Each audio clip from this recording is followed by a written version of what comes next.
Oh, you know what I love? Sports. Love sports. Sports. When When it comes to Texas A&M. Where are you getting this information? Let me tell you.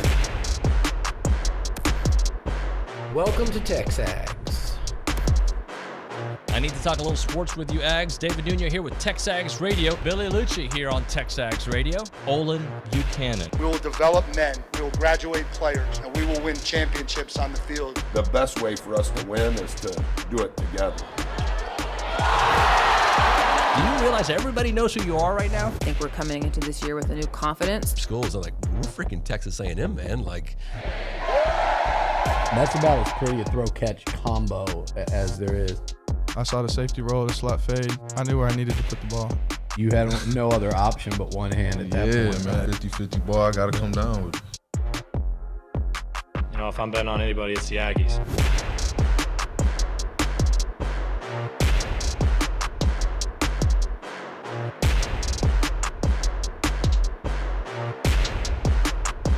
Oh, mama, don't you cry. USA hockey is do or die. Good morning, Aggieland. My red, white, and blue sweater has come out because Team USA is going for gold this afternoon across the pond in the World Juniors over in Sweden. But in the interest of keeping my job, I'm going to cut the hockey talk right there.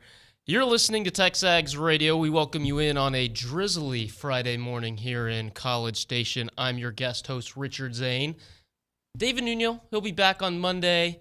But before we get there, we've got plenty to get into, and this is the Go Hour, which means we've got a familiar face here inside the Rollo Insurance Studio, the one, the only, the chief of mischief around these parts, our columnist and Heisman Trophy voter, Olin Buchanan.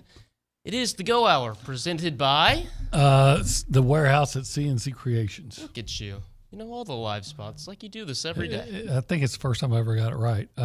I applaud a show of patriotism. I remember, believe it or not, I remember living in Longview, Texas, and driving and hearing someone say, the American, they beat the Russians in hockey. I mean, so to be alive at the time, and then the game wasn't shown on television. Yeah. So you had to wait for later that night. And everybody that I knew stayed up to watch a hockey game in Longview, Texas, because of the pride and the nationalism, which, by the way, I think is a good thing. So those that don't, I don't care.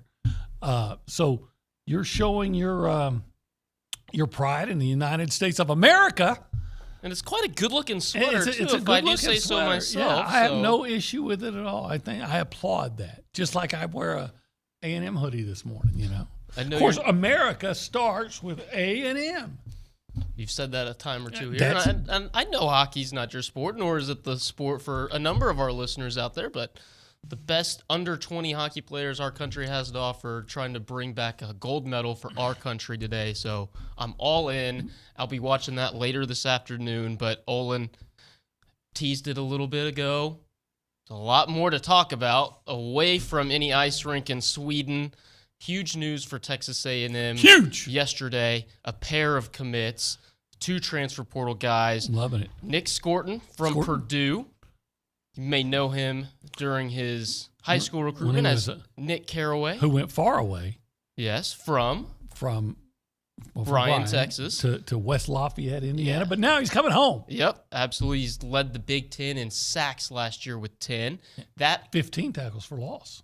I mean, it's a pretty big pickup for Mike Gelko and company. Yeah. So. I saw that it's being reported, and we never know. Like when it comes to A&M, I've always said, if it comes from Liucci, it's consider it from the burning bush. Anything else, I'm skeptical. I saw it reported that he's getting $650,000 and a car and everything else, right? I know exactly where you're finding this, and I have that tweet pulled up. I don't know if it's true or not, right? But if it is, then I'm saying, hey, Collective, good job. Way to go. Way to come up with whatever it took. And there was like, I don't want to call it outrage, but some, what would be the proper way to put this? Some looking down on him, like, he's leaving for money. Purdue is acknowledging they were paying him $20,000 a month. And by the way, I think that's great. I think that is great that kids finally get to share in all the wealth that the game they play produces and makes millionaires, multimillionaires out of a lot of people that just never are on the playing field, between the lines. So I think that's great. And if that's true, and the collective came up with that to get him here, I'm all for starting to build statues of the collective, especially if A&M ever wins a championship because of it, because that's the way the game's played now. That report you're talking about coming from Gold and Black, it was kind of amplified, magnified by an account called @BlueBloodsBias on X, the social media platform previously known as Twitter. Says, quote, "The real reason has been revealed today, and it was all about money. You won't believe the figures that Texas A&M offered him. Scorton was reportedly offered a base salary of $650,000, a car, and a house via NIL opportunities at Texas A&M next season. He was only paid $200,000 at Purdue for last season, so this is a major pay raise for the kid." Also, outstanding. If it's true, outstanding. Yeah, I mean, you know what? I worked in Austin at the newspaper there, and I thought I would never leave. I was happy, had a nice home, everything. And then I got offered a job that offered a 50% pay increase over what I was making. And I took it.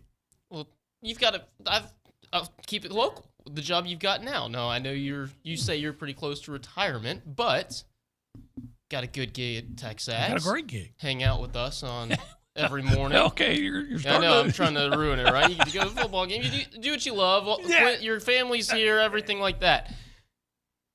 If these numbers are true, yes, the Scorton numbers, yes, somebody offered you a 300% increase, yes, for 2 years, yes, I'm not even thinking. I would have to take it. Not even thinking about it. Depending on what they wanted me to do, I would not do anything illegal, And this is legal, and yeah, he's earned absolutely, it. Absolutely. And, by the way, added bonus, if these numbers are true, which I don't really they may not they be. Are, he gets to come home. He gets to come home.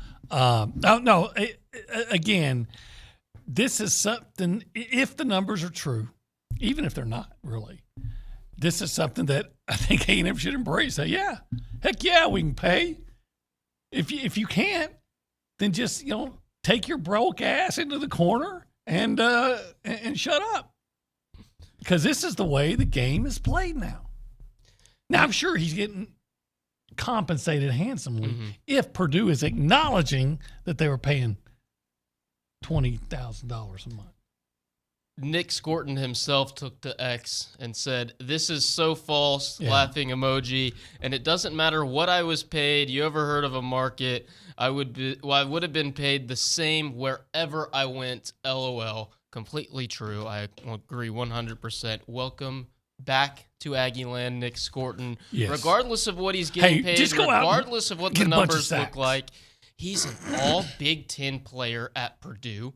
Led the Big Ten in sacks last year with 10, 50 total tackles in 11 games, 15 for tackles for loss, 10 sacks, 17 tackles for loss in his career. 17? Oh, in his career. Resulting for 123 lost yardages. That's 2 seasons with the Purdue Boilermakers. And Olin used to be a national writer.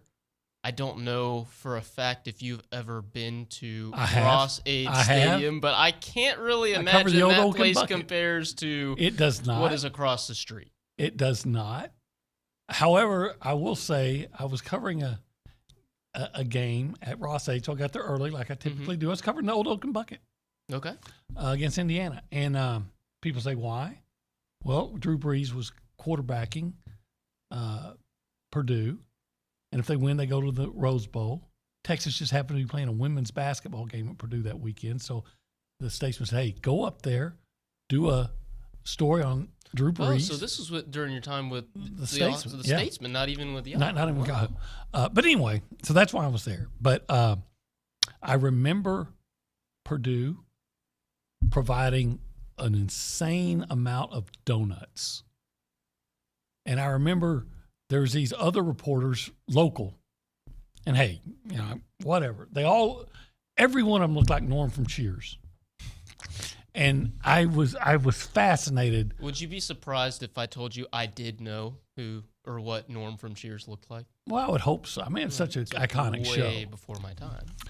But, yeah, I know. But I Love Lucy was before my time, but I've seen it. So anyway, the point is, so I watched these 4 or 5 guys just consume a crazy number of donuts in the morning. It was like a 1 o'clock kickoff. And I saw them talking to each other with, donut crumbs in their beards. And it's got to be around 11 o'clock now. And one of them looks at the others. I'll never forget this true story after they, and he said, I think they got the hot dogs out now. So that was, and then Drew Brees led Purdue to a victory over Indiana, which was quarterbacked by Antoine Randall L. And they went to they clinched going to the Rose Bowl, and I was there to report on the marvelous game of Drew Brees. So A&M, I'm sorry, Texas, and in a way, unfortunately, A&M kind of indirectly sent Drew Brees up to Purdue. The reason I say A&M directly, he wanted to come to A&M, and everybody knows the story of they didn't call him back, and now Purdue is sending Scorton back to A&M. It's a trade. It was like the player to be named later. See if A&M got a good into that deal. It's got quite a bit of legacy to live up to, I guess. If he is as productive in his position at A&M as Drew Brees was in his position at Purdue, I think we'll be happy. So, Nick Scorton made it 8 transfer portal additions yesterday. Elko's been his commitment in 8. Came in around lunchtime yesterday, Yep. but then late last evening, around 10 p.m., Texas A&M received its 9th transfer portal commitment. Former San Diego State defensive back Marcus Ratcliffe announced his commitment in one of the more unique ways I've ever seen. All he did was change his Instagram bio to Menace at Aggie Football. Love that. He doesn't have to. He doesn't have to do something silly like he was thought to be going to UCLA, so he didn't have to do something silly by putting a UCLA hat on and then doing something to disrespect it. No, he said, "Look, now this is where I'm going to go." I love that. I love that. That's the way more people should follow that lead, although they won't. But big safety, 6'3", 210 pounds, 1 season at SDSU. Played in all 12 games, 49 total tackles. So he is a productive safety. A&M, Elko, working to upgrade that secondary, and man, I'm loving it. Now, success in the transfer portal does not necessarily guarantee success. It was just 2.5 years ago, we got all excited over a recruiting class, and that recruiting class that we're all excited about has netted, 12 wins in 2 years? But it's a different coach.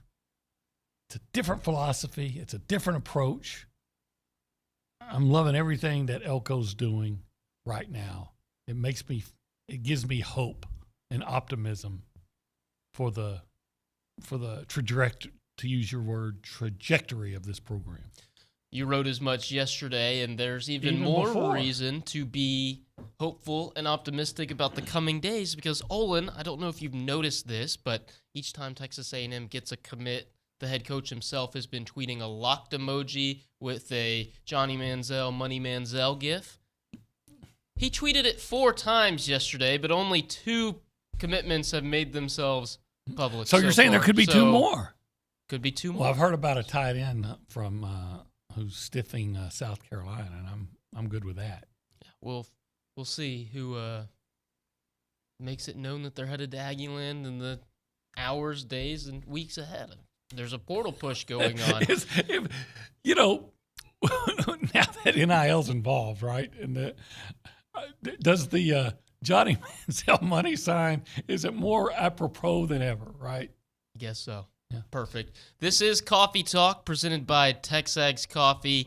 BTHO mornings by going to TexAgsCoffee.com. This is the Go Hour presented by The Warehouse at CC Creations. Richard Zane and Olin Buchanan inside the Rollo Insurance Studio, and now it's time to say hello to the rest of the crew and go behind the glass to see who's in the fishbowl this morning. Nick Savage, how are you, sir? Howdy, good morning, y'all. I'm great. Love your intro with the hockey. I've become kind of a proxy hockey fan because of you, Richard Zane. I have no knowledge of the sport, no allegiance to anyone, so happy to say I'm a Detroit Red Wing fan and obviously a USA Hockey fan. Couldn't tell you a single player on the Red Wings, but oh well. That's okay. I wouldn't suggest buying in too much to that hockey team just yet. They'll only break your heart. Who else is back there with you this morning, Nicholas? It's just Kay Naegeli. Oh, Kay Naegeli, the day after hosting her own radio show. She's back in the fishbowl. Love to see Hard that. at work. Fantastic job yesterday, Kay. Good to see you back in the at the Kennedy Cabin Memorial Desk. She said rip. Kennedy Cabin, still alive. Just no longer working TexAgs, with us at yes. TexAgs. Nick, I'm curious, could you show the people watching on YouTube or on TexAgs.com, the live stream, who is sitting in the Angry Elephant News and Social Center this morning? I sure can. It's nobody. Huh. So, Nick, I'm curious, will you do me a favor and keep checking the Brian Foley Law text line throughout the show and give us a read or two when it becomes available or important or relevant? I could totally do that for you. Appreciate you. That's Nick Savage, the wonderful Nick Savage, running things in the fishbowl this morning. And Olin, as we continue this opening segment here on TexAgs Radio, we got to be running our mouths with 3 things we want to see. This segment brought to you by the Brazos Running Company, your local Aggie-owned specialty running store where you can find Brooks, On, and Hoka shoes located in Century Square below Star Cinema Grill in College Station. OB, what's the first thing you want to see this weekend? First thing I want to see is, does Friday count as the weekend? Oh, yeah. Okay, so the first thing I want to see is who else is revealed to be coming to A&M in the transfer portal. Okay. Second thing I want to see is Texas A&M knock off LSU in their Southeastern Conference opener. Expect for Wade Taylor, Henry Coleman to lead the way. And then the third thing I want to see is the Dallas Cowboys beat the Washington Red Commanders and clinch a home playoff game, hopefully 2. They would win the NFC North with a victory. No, they would win the NFC East. Excuse me. Sorry, the NFC North's already been won by my Detroit Lions. Yeah, there's a Freudian slip. Yeah, that it happens. We'll talk Cowboys coming up at the bottom half of the hour with NFL Pro Football Hall of Fame writer Charean Williams. We'll also get her thoughts on the college football playoff. The best. Olin, it's been a fun couple of days with me being a Lions fan and you being a Cowboys fan. Some friendly banter and back and forth, but I'm hopeful Charean will settle that debate on the controversy that was Saturday night once and for all, and I am happy to accept whatever she tells me on whether or not I should still be upset or not about that penalty, not penalty, who knows. We'll get into that. Yeah, I'm upset about the penalty that was called on the Cowboys for tripping when the guy clearly didn't trip. Again, We'll get into it. And we've already gone 12 rounds, and you got the W on Saturday night, so there's not really much I can do about it. 3 things I want to see. First off, I want to see Team USA's captain Rutger McGroarty get a gold or hoist that trophy today in Sweden, bring a gold medal back to the United States. Number 2, I, like you, want to see Texas A&M knock off LSU. And the third thing I want to see, I'll keep it with basketball. I want to see a big game from Tyrese Radford. Got his feet under him against Prairie View. Yep, exactly. Have a big game against the hometown team and really announce that you are back and ready for this conference slate. That would be awesome. I've got an LSU student living in my home. Yeah, and it just happens to be his birthday tomorrow. And as much as I love my boy Quinn, I'm hoping that the Aggies, it's not going to spoil his birthday because he knows that LSU's not a championship caliber basketball team. But I would hope that the Aggies give me some reason to. I'm with you. Taunt him. Much as I love your boy, I'd love for you to be able to taunt him just a little bit more. Time for us to take our first break here on TexAgs Radio, presented by David Gardner's Jewelers. When we come back, let's talk some more hoops, OB. The SEC slate gets started on Saturday night. Texas A&M hosts LSU at Reed Arena, 7:30 tip. We'll be here to talk about it on the other side.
OB, I'm sure I know the answer to this, but I'm going to ask the question anyways.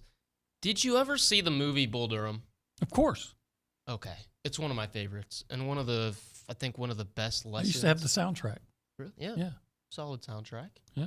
One of the best lessons I learned from Crash Davis was never F with a winning streak. Yeah, yeah. Got to do a little of we need to kind of confess something here at TexAgs. We at TexAgs have F'd with a winning streak.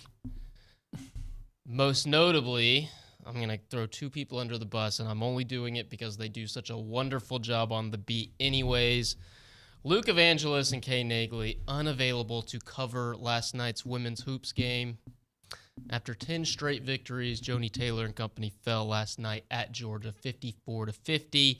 Coach Taylor, if you need the two of them for any sort of manual labor, just let me know. They'd be happy to sweep the floor at an upcoming game or anything like that. But A&M doesn't have to wait long to get that bad taste out of back their on the mouth. horse. Yep, they got Auburn on Sunday, 3 o'clock tip at Reed Arena. You are listening to TexAgs Radio, presented by David Gardner's Jewelers, Richard Zane and Olin Buchanan inside the Rollo Insurance Studio. We're talking some hoops. Women fall yesterday. Men open up SEC play tomorrow. Texas A&M and LSU. It's a 7:30 tip. We'll get to talk to Buzz Williams a little bit later this afternoon. He's got a press conference coming up just after lunch. A&M sitting at 9-4 after the non-conference. The net is sitting at number 24. Solid job against a revamped non-conference slate, and now the real season starts, and it starts with a rival from just across the Sabine. Yeah, what is it? 10 teams in the SEC have at least 9 wins, 8 with 10 or more. It's going to be a rigorous, treacherous road, SEC basketball, but it's supposed to be. So it's important for A&M to get off to a good start. By the way, LSU's 8-5, and quite frankly, LSU was bad early. Yes, they lost to Nichols on November the 10th, and then they lost to Dayton on November the 16th. But you and I got to see the Tigers in person with our own eyes at the Halal Guys Showcase. LSU played Texas before A&M took on U of H. And that final score, 96-85 in favor of the Longhorns, a little bit deceiving. Yeah, it was close late. And, one of the big differences for LSU is you got this guard, Jared Cook, and he's played in 3 games, been in double figures all 3 games. So here's the deal. He was at, I think he's a sophomore. He might be a junior, but anyway, he was at LSU to start his career, transferred to Tulane. I don't know what the circumstances were with that. And he played it half of his freshman year at Tulane, and then decided to transfer back to LSU. So he had to sit out a certain amount of games. And the Texas game was the first one where he was able to actually play. And he scored, I think, 13 points in that game. And the next 2 games they've won. Now, maybe the competition isn't necessarily grueling, but they've won them, and this guy has played really well. This guy has made them a lot better. So should A&M win, especially at home? Absolutely. I think they're the better team. But LSU isn't they aren't the pushover that they appeared they might be back in November. Now, their net sits at 138. That player you're talking about, Jalen Cook, a 2-time All-American Conference selection when he was at Tulane. He's played in 3 games. 13 against Texas, 17 against Lamar, and then 13 against Northwestern State for the Tigers. And those teams are terrible. I get it. But you go back to the Texas game, and you mentioned they early lost to Nichols, right? So this guy has helped make them a lot better, and they're coming along. A&M should win the game. They're the better team, but you got to be the better team that night. And this guy, being Jalen Cook, I think it's Jalen Cook, has made them better. And it's just one more thing to understand that you can't mail it in. This is a better team than it may appear. He's perhaps a name to circle Yes. especially given Texas A&M's deficiencies in guarding the three-point line. He's a nearly 39% shooter in 3 games from beyond the arc. So a name to watch there. For the Aggies, who are you keeping an eye on in this SEC Open? Well, you start with the obvious guys, right? Wade Taylor and Henry Coleman. That's where you start because those are your 2 leaders. And I would love to see one of those games where Wade is just shooting, unconsciously good, like he did against Florida Atlantic and like he did against Houston, with other guys also consistently contributing. I'd love to see when that finally happens, they could win the national championship if you get Wade playing at that level and then getting some help. Beyond those 2, though, I think obviously you go Boots Radford, and then you just want to see guys play well in their role. Mm-hmm. Anderson Garcia is going to. He always plays well in his role. Is Jace Carter going to? Is Hayden Hefner going to? I don't need Hayden Hefner necessarily to go out and score 15 points. But is he going to hit those open threes when he has the opportunity? Certainly like him to contribute 9 points on 3 3 of 3. Heck yeah. pointers. That'd be awesome. So, you still see – I still look at this A&M team, and there's just so much potential there. And then, hey, they're 9-4. There's nothing wrong with that, especially when you look at a close loss to UH and a close loss to Florida Atlantic. But you still feel you still get the feeling that they're too inconsistent. But Buzz Williams' teams typically have gotten better as the season goes on, and often have hit another gear when they get into conference play. So I'm hoping to see that shift. It's an important game for the Aggies, especially with what's looming: Auburn, Kentucky, and Arkansas. They're all after this. It's one. treacherous. Yep, it's a 7:30 tip. Ags Tigers at Reed Arena. It'll also be televised on the SEC Network. If you're in the building, Olin Buchanan will be there. I'll be there. Say hello. Go on. Oh, yep. I'm sure Hank's going to bring me some M&Ms. He always does. Absolutely. Bring whatever your favorite candy is. Olin would love to partake in. Yeah, that's what I need. In the free handouts.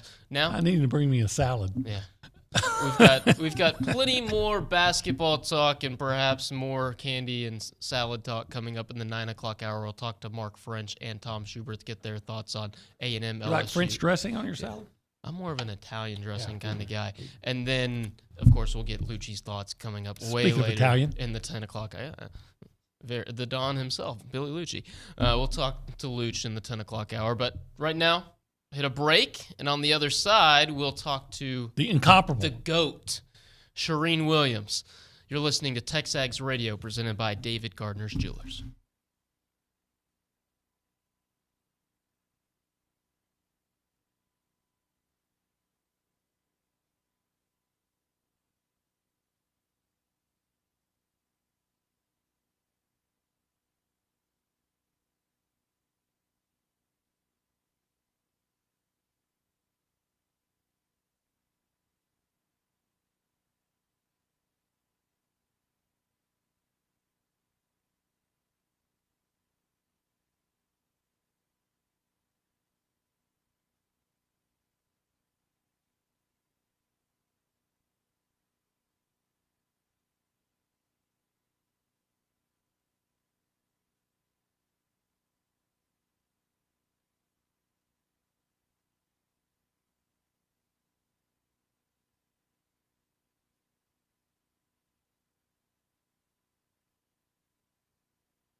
Olin Buchanan, recognizing this song from almost the first note.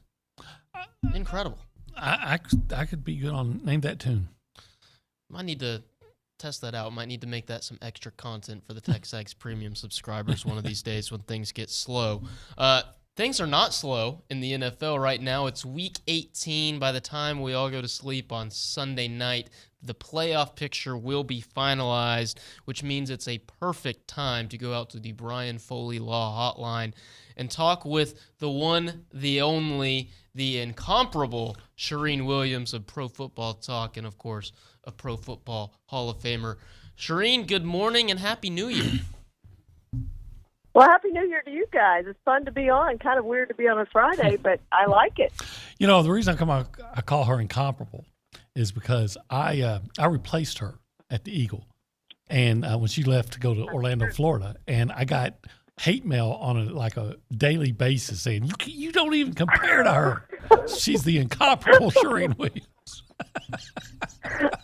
And they were right, by the way. What he's not exaggerating about is he's still getting hate mail years later and for various reasons. That's true. Charean, before we get into the NFL talk, New Year's Day provided us some highly, highly entertaining college football in the college football playoff with Michigan outlasting Alabama in overtime at the Rose Bowl, and then Texas's late rally coming up short in the Sugar Bowl as Washington and Michigan will square off on Monday night in Houston. So my first question about college football for you is, would you have run that play on 4th and goal if you were Nick Saban and the Alabama Crimson Tide? Well, Saban's exactly right. It's when it doesn't work, of course you say it's a bad play. It's just like Jimbo's play, 2 years ago against Alabama, there at the end of the game on the goal line. Yeah, it was a bad play. I think it was the throw to Evan Stewart. When it doesn't work, coaches are questioned, and everyone sitting at home on the chair is correct. And when it does work, they're geniuses. I always go back to the Sean Payton onside kick call to start the second half of the Super Bowl the year the Saints won the Super Bowl. So that propelled them to the win in the Super Bowl. There's no question about that. But if the Colts recover that onside kick, Sean Payton is railed for that call. But it worked out, so of course he's a genius, and that led to his status as a genius. And now nobody questions, for the most part, Sean Payton. And so, yeah, when it works, it's great, and you're a genius. And when it doesn't work, you're an idiot, and all of that. And they know that's what happened. So yeah, it was a bad play call. I think the low snap probably threw it off a little bit, but he wasn't going to get it in running up the middle. So I would have given him. And I said the same thing on A&M on the goal line, given a run-pass option, something outside. So if it is clogged up, you can't run it in, give you an opportunity to throw the ball. That's what I would have done, some sort of option out there on the edge, but they weren't going to get it run up the middle. And I think they found that out. I bet if Nick Saban had Devon Achane in the backfield, he would have somehow factored into the play. Yeah, I bet he would have. No question about that. Not that I haven't gotten over it from that play 2 years ago. Okay, moving on. The other semifinal game, the one in New Orleans, the ending of that one, Charean. Have you ever seen anything quite like that with the injury and the throw and the extra time that Texas was gifted, and then it all coming down to that final play? What a finish in the Sugar Bowl. And this is what I kind of talked about. So Washington wins that game, but he should be getting killed for his clock management. Absolutely destroyed for his clock. Texas should not even have gotten the ball back, much less had a great opportunity to win the game. Why are you throwing down there before the field goal they kick? Why are you throwing on third down? They throw the ball away, they stop the clock. That's another 40 seconds off the clock. It was so stupid. I was yelling at the time how stupid it was. And then they kick the field goal, so you still feel like they're all right. And then they get the ball back. You're like, all right, I'm doing it in my head. They should have around 10 seconds. And then they have the injury. And I'll be honest, I didn't know the college football injury rule. So I was like, oh, my goodness gracious, now you're in trouble. And sure enough, it was way too much time. So then you go back, well, shouldn't you have just been taking a knee and not risking that you get an injury on the play? And I think that's a lesson for every coach in college football. You take a knee in that situation and punt the ball. If they're going to get the ball back with 10 seconds or less, that's what you do. Now, I understand they were trying to pick up the first down and end the game, but come on. I just think he tried every which way to lose that game, and they almost did. Sounds like another coach I know. It sounds like DeBoer was like trying to audition for a Cowboys head coaching position. Cowboys? I knew where you were headed with that. And, yeah, in 100%, Olin, it's the same, absolutely same thing in the Lions-Cowboys game, throwing there on second down and throwing incomplete deep and stopping the clock. It was stupid. I definitely want to talk to you some more about Lions-Cowboys, Charean, but before we do, got to get you to make a prediction and call your shot, Michigan, Washington, for all the marbles on Monday night in Houston, Texas. Yeah. Well, let me preface this. No pressure, but I'm going to place a bet based on what you say. I am 0-2. So whatever I say, you should probably go the opposite direction, because I picked Alabama and Texas, and Alabama to beat Texas in the final was my pick going into Monday. So I will preface it with that. But, Washington has been an underdog in all the big games they've played. 2 times they play, they're going to lose to Oregon. And they didn't lose. And then they were underdogs to Texas. They're going to lose. They didn't lose. I'm going to go with Washington. I mean, I just think that it's going to be a great battle between their offense and Michigan's defense. But Pennick has so much impressed me with the way he has played. I just think he's going to be a great NFL quarterback, and he's going to be like Lamar Jackson, because he's going to go late in the first round, sometime early in the second round, and some good team is going to get him and develop him into a truly great quarterback and have a quarterback for years and years to come. Scouts are worried about his age. They're worried about his knees. Forget all that. Did you not watch Monday's game? If you didn't watch any other game Washington played this year, and I had Daniels as the Heisman Trophy winner too, but after seeing what I saw Monday night, and I don't have a vote, but I would have voted for Daniels coming out of the season. And I know it's a regular season award, but my gosh, how can you come away from that game and not be impressed? So that's a long-winded answer to say I'm going to pick Washington to win that game, so Michigan probably wins. I'd be okay with that. I'm going with Michigan. I'll be okay with that. I just think Michigan, with Penix, Washington is more explosive, but I think Michigan's just stronger on both at the line of scrimmage on both sides, and I believe that's where you win games. Speaking of, and I would not argue with that a bit, Olin. I agree, and their defense is really good. That's, to me, it's going to be the fun matchup, is their defense against Washington's offense. I think that's an intriguing matchup to watch. Speaking of the state of Michigan, Lions, Cowboys, and the controversy surrounding the 2-point try and the trip and all of that, Charean, I'm a Lions fan. We all know Olin, big Cowboys guy over here. So please, with all of your expertise and all of your accolades and unbiased opinion, please explain to me why I should or should not be feeling robbed here 6 days later. Well, I think the only reason you shouldn't feel robbed is because the tripping penalty was called on the wrong team. Aiden Hutchinson tripped Peyton Hendershot there when the Cowboys had the ball with an opportunity to run out the clock. They would have first and goal at the 7 and a first down, and probably could have run off most, if not all of the time off the clock. I don't think they would have run all of it off the clock, but they would have run most of it off the clock and probably gotten a touchdown there. So that's the only reason. Now, on the fact that they got that wrong, let's fast forward and forget that they got that wrong. Yeah, the officials screwed up the 2-point play. There's no question about that. The Lions tried to trick the Cowboys and instead confused Brad Allen, the referee in that game. Not surprising. This crew has done it multiple times this year. They have a history of messing up games and missing calls and making the wrong call and doing all the wrong things. So it's not a surprise. And knowing that going in, Dan Campbell and his coaches should have been prepared for, let's get this right. And I know he tried to in the pregame meeting with the officials. But one thing he has not answered is whether he told the officials exactly what they were going to do with the reporting, trying to trick the Cowboys with the reporting. And my guess is he didn't tell them that part of it, and that's what messed up Brad Allen.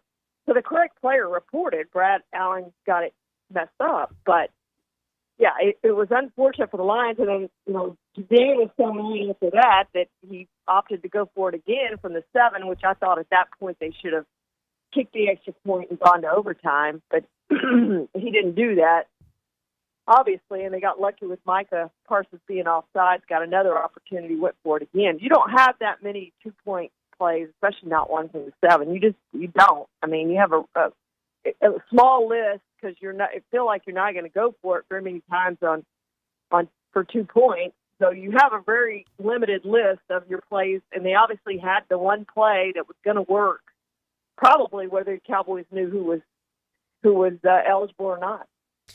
I can accept that answer and move on. As a Lions fan, I've been hurt and lived through worse officiating blunders thanks to NFL officiating. Well, here's the good news for you. The Cowboys and Lions likely play again at AT&T Stadium in the second round of the playoffs, so they'll get their opportunity that time. And honestly, after seeing what I saw, I think the Lions have a great chance to beat the Cowboys in the second round. Fingers crossed. You mentioned the playoffs. It's Week 18. There's plenty of clinch scenarios out there. The Cowboys win the NFC East with a victory over But they have to do it on the road. Got to do it on the road. And then our friends in Houston, the Texans are in with a victory. So, Charean, which scenarios are you paying the closest attention to this weekend? Well, I think it's those two. Cowboys was a little unexpected based on the Eagles just had to beat the Giants, Cardinals, and Giants to get it done, and they couldn't beat the Cardinals, which the Cowboys couldn't beat the Cardinals either. So Cardinals, NFC East killers, they kind of controlled who won the NFC East. And those are the two games I'm kind of looking at just because I'm interested in those two games and those two teams to see what they do. And then, of course, the Texans are unexpected from when the season starts. I mean, this is a team that had 11 victories over the last 3 seasons combined, and they could finish with 10 wins. And everybody's talking about Kevin Stefanski of the Browns for Coach of the Year, and I just don't think enough's been talked about for D'Amico Ryans for Coach of the Year. Taking over a team that he took over with the 4th head coach in 4 years, and to do what he's done in the first year is miraculous. It is absolutely miraculous. And it helps to have a quarterback, but nobody saw C.J. Stroud coming in as a rookie and doing what he's done. I just think they're playing at just such a good level right now. They've had a ton of injuries. They still have a ton of injuries, and it's going to be unfortunate. They're going to be without a couple guys on defense that would really help them on Sunday. But I think they've got a great chance to win that game. Charean Williams with us on the Brian Foley Law Hotline. And Charean, the last thing for you, as always, is Aggies in the NFL. And as we turn the page and put on our maroon-tinted glasses, NFL Pro Bowl rosters were released this week, and 3 Aggies received the honor. Myles Garrett and Mike Evans, the usual suspects. And then if you've been listening to this program and listening to this segment with this writer, this Hall of Famer, Justin Madubuike, earning the nod for the first time in his career. Yeah, it's unbelievable the way he's played this season, double-digit sacks. And another one, I just don't think enough people have talked about him. I have an all-pro vote, and he's on my ballot on first team. I think he's been that disruptive on defense. And in the league's 2 best defenses are spurned by Aggies or led by Aggies. In Myles Garrett and Justin Madubuike. So he's going to get paid after the season. He becomes a free agent. Great year to have your career year, and he did it. And I would expect the Ravens are going to pay him a great deal of money to keep him and not let him walk away to somewhere else. But if he hits the free agent market, he's going to get a ton of money somewhere else. So it's had an unbelievable season. Myles Garrett is probably going to be my number 1 on my list of defensive player of the year. More double teams. He and Micah Parsons, more double teams than any other guys in the league, more than T.J. Watt, who is tied for the league lead in sacks. But Myles has just led that defense with a team that's played and started 4 quarterbacks this season. You just can't say enough about the job that Miles done. Mike Evans is another one that's going to hit the free agent market after this season. I don't know how much money he's going to get, but he's going to get an opportunity to go wherever he wants. So he can pick a good quarterback to go play with, finish his career, and continue his streak of 1,000-yard seasons somewhere. Charean, do you have a list of Aggies in the NFL for Week 17? I'm trying to think off the top of my head. Donovan Wilson's got to be on there with what he did with the interception at the end of that game, which is, as Olin's pointed out, probably should have ended the game. Donovan Wilson's going to be right there. Mike Evans I think he had a touchdown in his game, but they didn't win. They need to win this week to reach the playoffs. Who else had a big game? That's off the top of my. Yeah, Ryan Tannehill played, but I don't think he had a really big game, and they lost. A-Chain actually had another one. Who did? A-Chain. A-Chan had a good one. He'd be on the list. So it'd be A-Chan and Donovan Wilson would be on there. And I tell you what, Braden Mann, he got criticized with the Jets for what he's doing, but you start looking at the stats and what he's done. I was looking the other day at his game last week, and he's right there in average and net average and kicking the ball really, really well. But you mentioned Ryan Tannehill. I mentioned Ryan Tannehill. He's going to become a free agent at the end of the year, too. And to me, he's going to be really interesting to see if somebody takes him as a bridge quarterback, or does he do a Joe Flacco and go somewhere to be a backup and wait until, which happened this year in Tennessee, somebody gets hurt and you have to come in and play. If that's the case, you'd think he'd try to find a good team to go to that he can go somewhere and back up somebody. So we got some Aggies who are going to be free agents after this year. It's going to be really, really interesting to watch. Charean, thank you. We'll talk to you soon. Thank you, guys. Charean Williams on the Brian Foley Law Hotline, the incomparable Charean Williams. On the other side, a short segment as we wrap up the Go Hour presented by The Warehouse at CC Creations. You're listening to TexAgs Radio presented by David Gardner's Jewelers.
Guest host is really bad at his job. All we've got time for in this extremely short segment is to say thank you, Olin Buchanan. Welcome. Appreciate you taking the time to join us on the Go Hour presented by The Warehouse at CC Creations. On the other side, we've got Mark French. It's TexAgs Radio presented by David Gardner's Jewelers.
It's now the 9 o'clock hour here on a Friday morning in Bryan College Station. You're listening to TexAgs Radio presented by David Gardner's Jewelers. I'm Richard Zane filling in for David Nuno. He will be back on Monday. Sorry, you're stuck with me for the next couple of hours. This is going to be a hoops-heavy hour. On Fridays, typically, Mark French joins us. He did not join us today, but good news for you.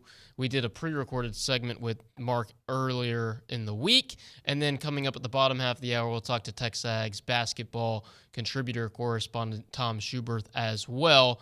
And as I said, Mark French not going to join us live, unfortunately, but fortunately we chatted with him yesterday afternoon as we got set for Texas A&M LSU. It's the SEC opener. Tip-off is set for 7:30 on Saturday evening. That game will be televised on the SEC network. Before we do, before you do, we've got plenty of preview content from Olin and Tom and Hop and Mark French all coming down the line towards you later today and tomorrow. And with that, here is that interview that we pre-recorded with former Texas A&M guard Mark French. We're joined now on the Brian Foley hotline by former Texas A&M guard Mark French. First time talking to Mark in the new year. So first things first, how was Christmas and how was the new year for you, brother? Hey guys, everything's good on this end. Christmas was awesome, and was telling the guys last week, found out I was going to be an uncle, so that's exciting. And then New Year's caught the flu, so I missed out on the festivities of this year. But yeah, overall, it's excited to get 2024 going, and talk a little hoops with y'all today. Yeah, massive bummer about the flu and missing out on New Year's Eve plans, but congratulations on finding out you're going to be an uncle here soon, and it's good to have you back in commission, and especially perfect timing because as the calendar turns from 23 to 24, also comes with it an SEC basketball slate, and in the non-conference, the Aggies performed pretty admirably, 9-4. Their net is currently in the top 25. Wonderful things from Buzz Williams and company during the 2023 slate of the schedule. So, Mark, as you see it, how do you think the Aggies fared versus this revamped and much improved non-conference slate that they faced this season? Yeah, I mean, I think it sets up really nicely, and you look at where they were in the net last year heading into conference and the uphill battle that was going to be versus this year where they've done a lot of their work early. And I know the record doesn't necessarily just scream off the page, but the net ranking and all the smart people who end up doing the seeding are very high on the Aggies. And so I think they're going to be in a good spot. I think getting off to a strong start in anything, whether it's a conference slate or a season or whatever, is super important, but I think more so this year, just to not have any lull at the beginning. You got LSU, there's some winnable games, but also you probably need to split Arkansas and Kentucky. LSU at home, that's one you got to have, and so you kind of piece the schedule together, and you find these little 3 and 4 game windows that we talked a lot about last year, and really over the course of the last few years, every time I come on here, it's like, all right, let's break this conference slate up into 3 and 4 game segments, and let's go 2-1 or 3-1 or 2-2, whatever it may be in this segment. And then you look up and you're at 12-6 in conference play, and you're locking up a 5 seed. So I'm really interested to see how they start. We'll definitely get into the SEC talk here a little bit later on. The Aggies will play LSU on Saturday night. That's a 7:30 tip at Reed Arena. But Mark, we got to wrap up the non-con, man.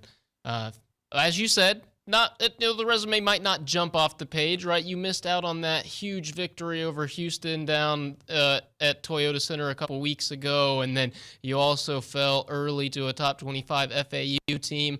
Perhaps their biggest win so far is over Iowa State, who's currently top 10 in the net.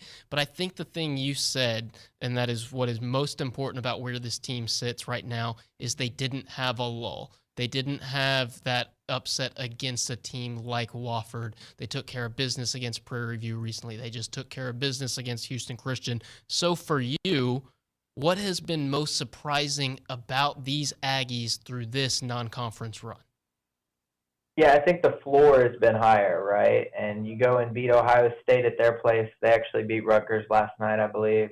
You beat SMU on the road at their place. You beat Penn State. You have a competitive game against Florida Atlantic without 2 of your top 4 players. You beat Iowa State, who's a top 25 net team, on a Sunday after a long week in Orlando. You beat DePaul. You do lose to Virginia, but that doesn't do anything to your net. You're fine. That's a good experience for the guys. The ones that hurt me a little bit, I wanted to see them split Memphis or Houston, because it would have been kind of a checkpoint game of, all right, we beat Memphis at home. That's where you should take care of business if you're going to be a Sweet 16 Elite 8 team against that caliber of a team. A good team, but not a great team. And then Houston, that was a valiant effort, but they just had a bad first half. and you can't do that against teams like that. But overall, I think if you were to, compare and contrast over previous years, I think, the floor is much higher this year. And they've definitely set themselves up much better this year than last year for a much higher ranking or seeding in the NCAA tournament, especially if they can, rechannel and rebottle some of the magic they had through the SEC last season. So, but other than that, Mark, you talked about the floor being higher. Is there any, or where are your biggest reasons to be concerned for this team as they enter conference play? Yeah, I think, so I don't want to go into the details of this, but I don't expect Julius Marble to be back for the remainder of the year is kind of I think that's where things are trending, obviously, subject to change. But I think the going assumption amongst the fan base should be, and I think Logan's talked about this, is that Marble will no longer, he won't be a part of the team this year, see the floor. So I think that adjusts my expectations slightly. They got to find a way to produce another big body. Levesque's been good, but he's not that second, third team all-conference caliber guy that Marble could be. And Marble's also been through the battles, with Coleman and last year and going to a conference title game and stuff like that. So I think that's a big piece of this whole deal. I do think that we got to continue to develop Jace and Hef becoming consistent 3 to 4 3-point makes a game type guys. And not that both of them are going to be on every night, but one of them has to be on if we're going to space the floor. And even guys like Andy being able to step out and hit, 1 or 2 threes a game. It's just spacing. All this comes down to spacing because the guard plays good. And, assuming we have Boots back for every game, which is also kind of a minor question mark. I expect it, but we're monitoring it, right? But let's say he is a go for conference. It just comes down to being able to space the floor so him and Wade can get to the rack and do what they do best. I do want to talk about Tyrese Radford here in a minute because, he missed 5 out of 6 games before playing in the Prairie View game, but you brought up a good point with Marble being out. A lot of that's going to fall on Henry Coleman, who's been really, really good without his fellow Stash brother down low, averaging nearly a double-double per game. But then you brought up Wildens Levesque. Remember, he missed Houston Christian with an undisclosed injury and played just 10 minutes against Prairie View. But in that Houston Christian game, we saw Anderson Garcia go off 19 rebounds. How do you see things shaking out for the Aggies down low without Marble, and how much of an emphasis is it going to be on Henry Coleman to still work even harder now that you may or may not have Marble moving forward? Yeah, I mean, I think, it's really hard, right? Like, you go into the season expecting one thing, and there's so much limbo. But I think what I would do, what do I know, right? But I think I would start to trend towards the idea of Andy and Henry playing together and just being really physical. Because SEC, it's not like the old Big East where it's this basketball purist form of who can shoot better, who's going to move the ball the best. Really, the SEC comes down to who has better athletes and who's going to bully you on the glass, like getting offensive rebounds and stuff. And we're really good at that game, which is why you've seen us have good runs in the last couple of years. And Buzz and them know that. But I think you could see us go with a lineup, with Henry and Andy, and then, Jace, Wade, and Boots maybe, or some combination of that. Or maybe you try Solomon at 3 a little bit. Or, I don't know. I just think really it's going to come down to, finding a style of play and a formula that we can use to win no matter who we're playing. That's adjusted away from maybe giving Marble post touches to maybe someone else shooting a couple more threes a game type thing. We're chatting with Mark French here on the Brian Foley Law Hotline, and it's important that you bring up different rosters and different rotations and stuff like that because Buzz has really used the last couple of games against Houston Christian and Prairie View A&M to mix and match his guys. So aside from different rotations and stuff like that, when you beat Prairie View A&M on Saturday night like they did 79-54, What are the big takeaways you can actually gain from a game like that? A tune-up, one that you know you're supposed to take care of with ease.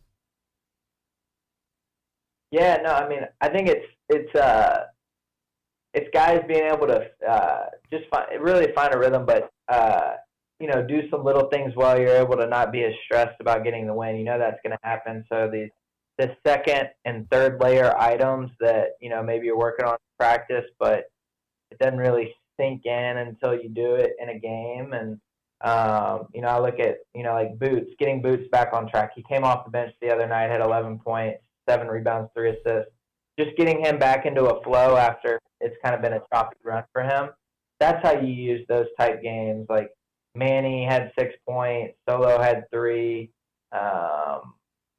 Wade did his thing, but I think really it's just about, it's kind of a get right game in a lot of ways, and maybe you get to work on some different things, but overall that's exactly what should do to every team like this is win by 20, 25 plus points.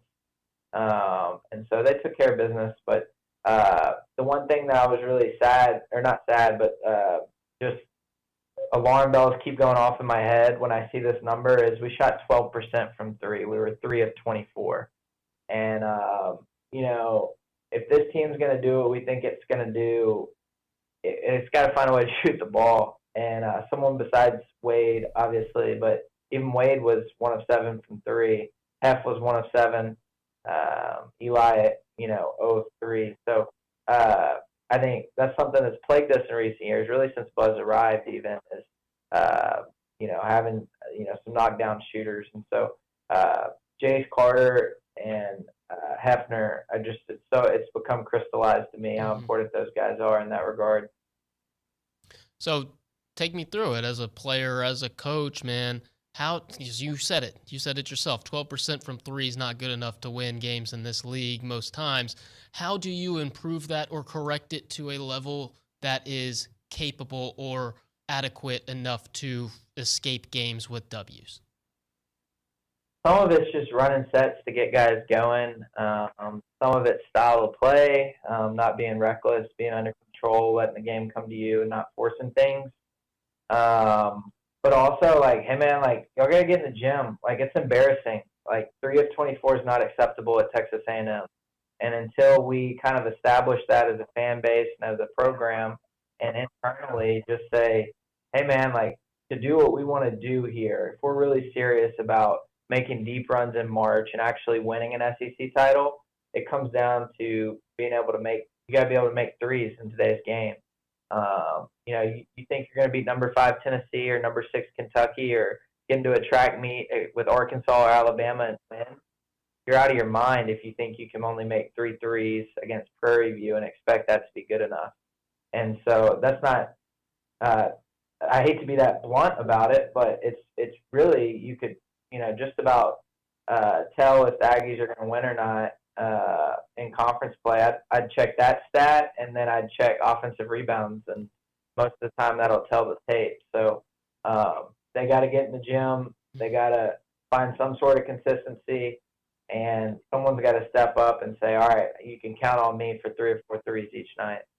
And the last thing I want to ask you about Prairie View as we close the book on that win, and it's something you kind of teased, and not only with that answer but the one before, is Tyrese Radford. Boots is a guy that you can count on to hit some shots. So you read his stats. You read his stat line against PV already, so I won't bore you with the numbers again. But just how important is it that he came back for that game rather than trying to refresh himself or get into the flow against a conference opponent? You nailed it, Richard. So important. Like, just being able to catch your breath. Like, just like when you first get back into the game, you do like 3 trips down and back, and you're like gasping for air, right? And you look up, you're like, what happened? Like, but then you catch that second win, and then the game shape just kind of takes over, and then heading into the next game and the one after that, you're fine. But it's really important that he didn't come back against LSU and that be his first time out, especially because he's a Baton Rouge kid. That's a really big game for him. And, he's going to be pressing, and he's going to the adrenaline will be pumping. And so you don't want that to be his first game back necessarily. So I think you nailed it. I think it's very important. Just how different is the intensity of an SEC game versus a non-conference opponent, even if it is against LSU, who's one of the weaker teams in the league, no disrespect. Their net's sitting at 138 entering play. But I imagine that when you see your rivals for the first time this season, because you're familiar with them from the season before, just how much does things get ramped up when the games matter for the standings in the SEC? Yeah, so much of it's intensity is a good word, but I think a better word may be even just like physicality. Like, it's almost like modern SEC basketball has almost become like mid-2000s SEC football in some ways. Like, it truly is like a battle on the glass, imposing your will, guys diving around on the floor. Like, it's a really cool brand of basketball. It's unique. It's got a little bit of Big Ten in there, but probably better athletes in a lot of ways. And so, and then, you got the top half of the league usually has one or two guys who can go get 20 points on any given night. And that's kind of what swings it. Luckily, we have a couple of those guys, right? We have Boots, we have Wade. And so that's really what it is. The base layer of conference play is physicality, it's offensive rebounding, and it's tough, hard-nosed defense, but then the pendulum swings based on, who has guys who can go get buckets. And, it's really fun, and, every environment it's different in football. Like, you could go to Missouri, and it's an amazing crowd, not to say their football isn't, but you go to Tennessee, and there's 18,000, or you go to Vandy, and all the students, and it's a weird configuration on the floor, and the goals are hanging from the rafters as opposed to, locked into the ground. So there's all these different nuances to a conference slate, and I'm really excited to see how they fare. I think they've used this time over break to really get situated, and hopefully they come out of the gates hot. Former Texas A&M guard Mark French with us on the Brian Foley Law Hotline. You mentioned coming out of the gates hot to start SEC play, and it seems like you've got a really good opportunity to do that with LSU. It's a team that's lost 5 games already and has losses to teams like Nichols and Dayton on their resume. So even though it's not one of those SEC giants, how important is it to get off and started in the right way? I mean, obviously it's so important. I think the other thing is, like, for me, like, for where I want this team to go, like, it's not even – it's about how you win as much as just winning. Like, sure, everyone's going to say winning's hard and all this, but the team like LSU that is struggling a little bit, second-year head coach came down from Murray State, and, he just hadn't found his footing like Will Wade did. And, there's a reason for that. Will Wade had his players for obvious reasons. I think, this is a game where, you'd like to see maybe the first half close, but you'd really like to see the Aggies pull away and win by 10-plus points, especially at home. I hope it's a really good crowd. I hope the students are getting back on the campus. But really, these guys this program deserves to have a great crowd there, especially on the weekends, but really every conference game. And so hopefully that can start on Saturday and, not just win it, but, maybe get some style points along the way.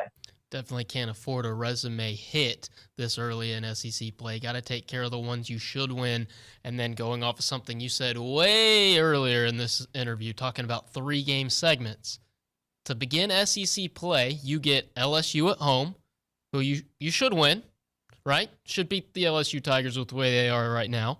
But then you get to go to Auburn, who's ranked in the top 25 of the AP poll. And then you get Kentucky coming into your building. So just how much more emphasis would you place on this game on Saturday night against LSU if you were a player or a coach currently in the organization and the program?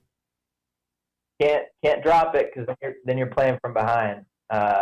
Number 6 Kentucky's coming into town a week from Saturday, and then you're going to have to go to Arkansas right after that, which is they're not ranked right now, but they'll be. I mean, they've been in the Elite Eight twice in the last 3 years, and Musselman's, despite what people say about him, he's a really good coach. And so, I think if you were to look at this instead of a 3-game stretch, maybe a 4-game stretch, and say, all right, let's start off 2-2. and then we get LSU, Mizzou, Ole Miss, Florida, then maybe we can get, now we're maybe at 5-3 type thing, or a 6-2 heading into that game at Missouri, and then Tennessee coming to town. So I think LSU at home, Auburn on the road, Kentucky at home, Arkansas on the road. Got to be 2-2 here. Final thing before we let you go, Mark. What is the number one thing you want to see from the Maroon and White on Saturday night as they host the Bayou Bengals at Reed Arena? I'd love to see them make 8 or more three-point shots. 8 or more. So who are those coming from? Boots and who else? So let's say Wade has 3, Boots has 2, sorry. Jace has 2, and Hefner has 1 type thing. One of those. So get 24 to 30 points from 3-point makes, and I think that would knock some of the worry off of the shooting struggles that they've had, and I think that's a number that that's one of the first places I look on a box score at this point with this program. So he's former Texas A&M guard Mark French, helping us preview the SEC opener between the Aggies and LSU Tigers. That game, 7:30 Saturday night at Reed Arena. Mark, thanks so much, man. Appreciate it. All right, guys. Y'all have a great day.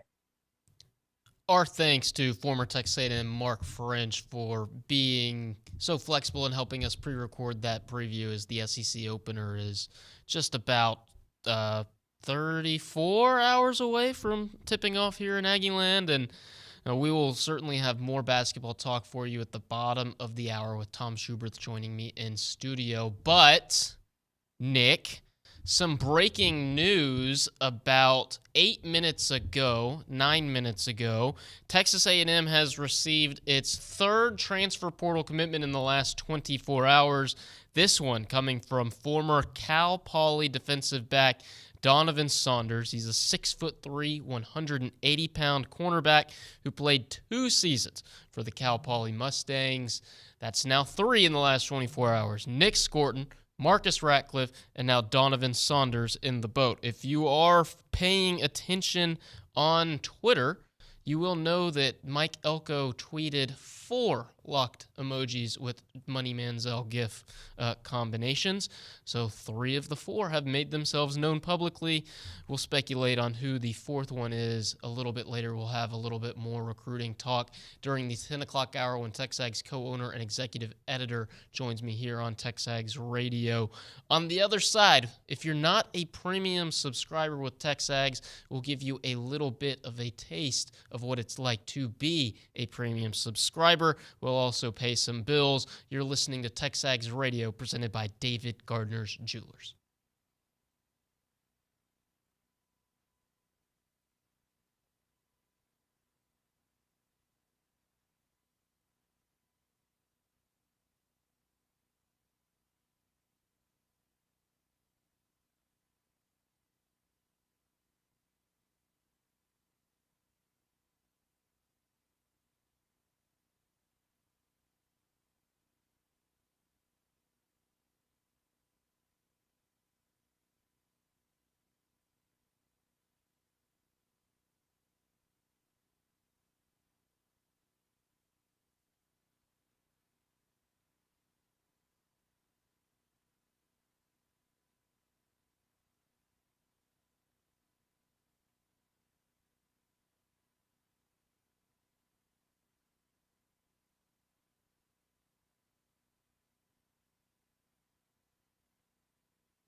What a morning it has been already. It's not even 9:30 on a Friday morning. You're listening to TexAgs Radio presented by David Gardner's Jewelers. Richard Zane inside the Rollo Insurance Studio with you. And Nick Savage, because this guest host is very, very poor at managing the clock here on the zone. We've got to pay some bills and make up for an error I made Let's do it. during the 8 o'clock hour. It's time to bank on it, Nick Savage. Do you have a bank on it? I do. Well, let's get the read in. Let me do You're the right. read. Yeah, you're right. You're cutting me off. Go for it. You're cutting me off. Bank on it. It's presented to you by Vera Bank for authentic relationship-based banking built for real life. Go see Joel Jackson and the team. Learn more at verabank.com. Nick Savage, your bank on it. You're going to laugh at me, but my bank on it is going to be, I don't know if you saw this, by the way, but Jace Lavalette and Braden Montgomery, two All-Americans preseason by, I believe it was Perfect Game. So I'm going to bank on them combining, let's see, this is so far in advance, and I don't even know, combining for at least 40 home runs. 40? At least 40 between the two of them. Man, in the 2024 season. That's crazy. That's at least 20 apiece. Let's do it. That's crazy, but also not that crazy. Yeah. Because those are two bona fide sluggers in the middle of that Texas A&M order. All-Americans for a reason. Nick, you went bold. You went really far out in advance. I'm going to have to write that one down and, come bring check it out. Yeah. Bring out the receipts come June. But I'd be happy to do so, and I'd be happy to see that bank on it hit as well. Congratulations to Jace Lavalette and Braden Montgomery. For my bank on it, I'll go much more timely, much more relevant. Tomorrow night, I'm going to say that, let me go with a player. Let me name a player. Tyrese Radford. His second game back, second consecutive game. I'm going to go with 15 points from Tyrese Radford. He hits a trio of triples, and the Aggies win by 15 or more. How's that? Yeah, I would love it. I'd love to see Mark French's, he didn't bank on it, but he kind of gave his blueprint to a victory, his 8 3-pointers. So would love to see that. And if a couple of them come from boots and he's hopefully as close to 100% as he can be, then I feel really good about a Aggie win on Saturday. Nick, thank you. That's Bank on It presented by Vera Bank. As we continue in this segment, kind of teased it at the end of the last one, we want to give you a little bit of taste of what it's like to be a TexAgs premium subscriber. Right now, Texas A&M recruiting is going crazy in the portal as Mike Elko and company make a push for more and more transfers. They just got their third in the last 24 hours when Donovan Saunders made it official. Right now, we are going to go ahead and play an interview with you that Ryan Broninger did with Nick Scorton the other day. Nick, here's that interview with Nick Scorton. All right, Ryan Broninger at TexAgs.com. I'm here with a local guy, and he's coming home. Former Bryan Viking, defensive end, now heading to Texas A&M out of the transfer portal, Nick Scorton. Nick, you just made your announcement. You're coming home to be an Aggie. How does it feel? Man, it feels great, dog. It feels great to be back home, man. I'm excited to get to work and, get this thing started. What was the reaction of your family and the folks in Bryan when you told them you were going to be an Aggie? Dog, like you should have seen my family in that meeting room, man. Like so many smiles, tears. You know, people just excited for me to come back home. What did that mean to you to see your family react that way? It means a lot, man. To know that my family won't have to travel so far to get to games. It means a lot that like my childhood dream of just being able to represent for those kids in Bryan. You know what I mean? Like those kids who don't get the big time offers, those kids who don't get to go play Power 5 Division I football. You know, it just meant a lot. So we got to talk about, I guess, Coach Elko and his influence and like the job he did in recruiting you. How is y'all's relationship built? What do you think about him as a coach? What was his message to you? Yeah, man. I think the big thing about Elko is just he didn't bullcrap me. Like, he could have been like, man, it was so-and-so's fault why we didn't get you out of high school. I mean, he told me straight up, like, we made a mistake. I didn't expect you to be this.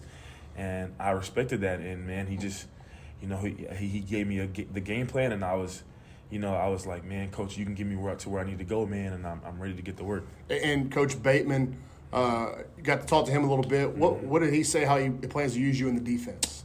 Just move me around and get me one-on-ones and give me opportunities to just be myself in the defense, and that's like a big thing I'm excited for. And you're coming in with Coach Elko, got some momentum now with his staff completed. What was the vibe like on campus during your visit? It was dope, dog. It seemed like a lot of guys who wanted to win, a lot of guys who were excited to start this new journey with Coach Elko, man, and a lot of guys that were bought into the program. Have you gotten to know anybody on the defensive line that you'll be playing with? Yes, sir. I had a few interactions with Shamar Stewart, man. Oh, yeah? What do you think of Shamar? Dope. Yeah. He's dope. He's dope, man. So you are blood related to Terry Bussey. Now that you're in the boat, obviously Terry's got to sign that letter of intent, but, what kind of conversations will you be having with him now? Dog, sign, man. Come on. Let's make it happen, dog. And I mean, could that would just round out this experience for you coming home, but also getting to play with your family members, huh? Yes. All right, man. Well, I've known you for a long time. I had you before I was doing this job, and before you were a transfer portal defensive end or a college defensive end. I had you in class at Oakwood Elementary and PE. So it's cool, man, to see this come kind of full circle, and now we're sitting here doing this interview, and I'll get to watch you across the street at Kyle Field next fall. Congratulations. Yes, sir, man. I appreciate it. That's new Texas Aggie defensive end Nick Scorton. Yes, sir. That was an interview TexAgs recruiting analyst Ryan Broninger conducted with one of the newest Texas A&M commits, transfer portal defensive lineman Nick Scorton from Purdue, originally from Bryan, Texas. You can find that interview and so much more recruiting content and so much more premium content right now as a TexAgs premium subscriber. Go to texags.com/subscribe to sign up. It's a perfect time to do it. Trust me, you want to see this visitor list for who Mike Elko and company are bringing in this weekend and in the future as they continue to make a portal push and get started in 2025. Another person whose content is behind that TexAgs premium paywall coming up next. It's TexAgs basketball contributor Tom Schuberth on the other side.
It's 9:38 here on a Friday morning in Bryan College Station. You're listening to TexAgs Radio, presented by David Gardner's Jewelers.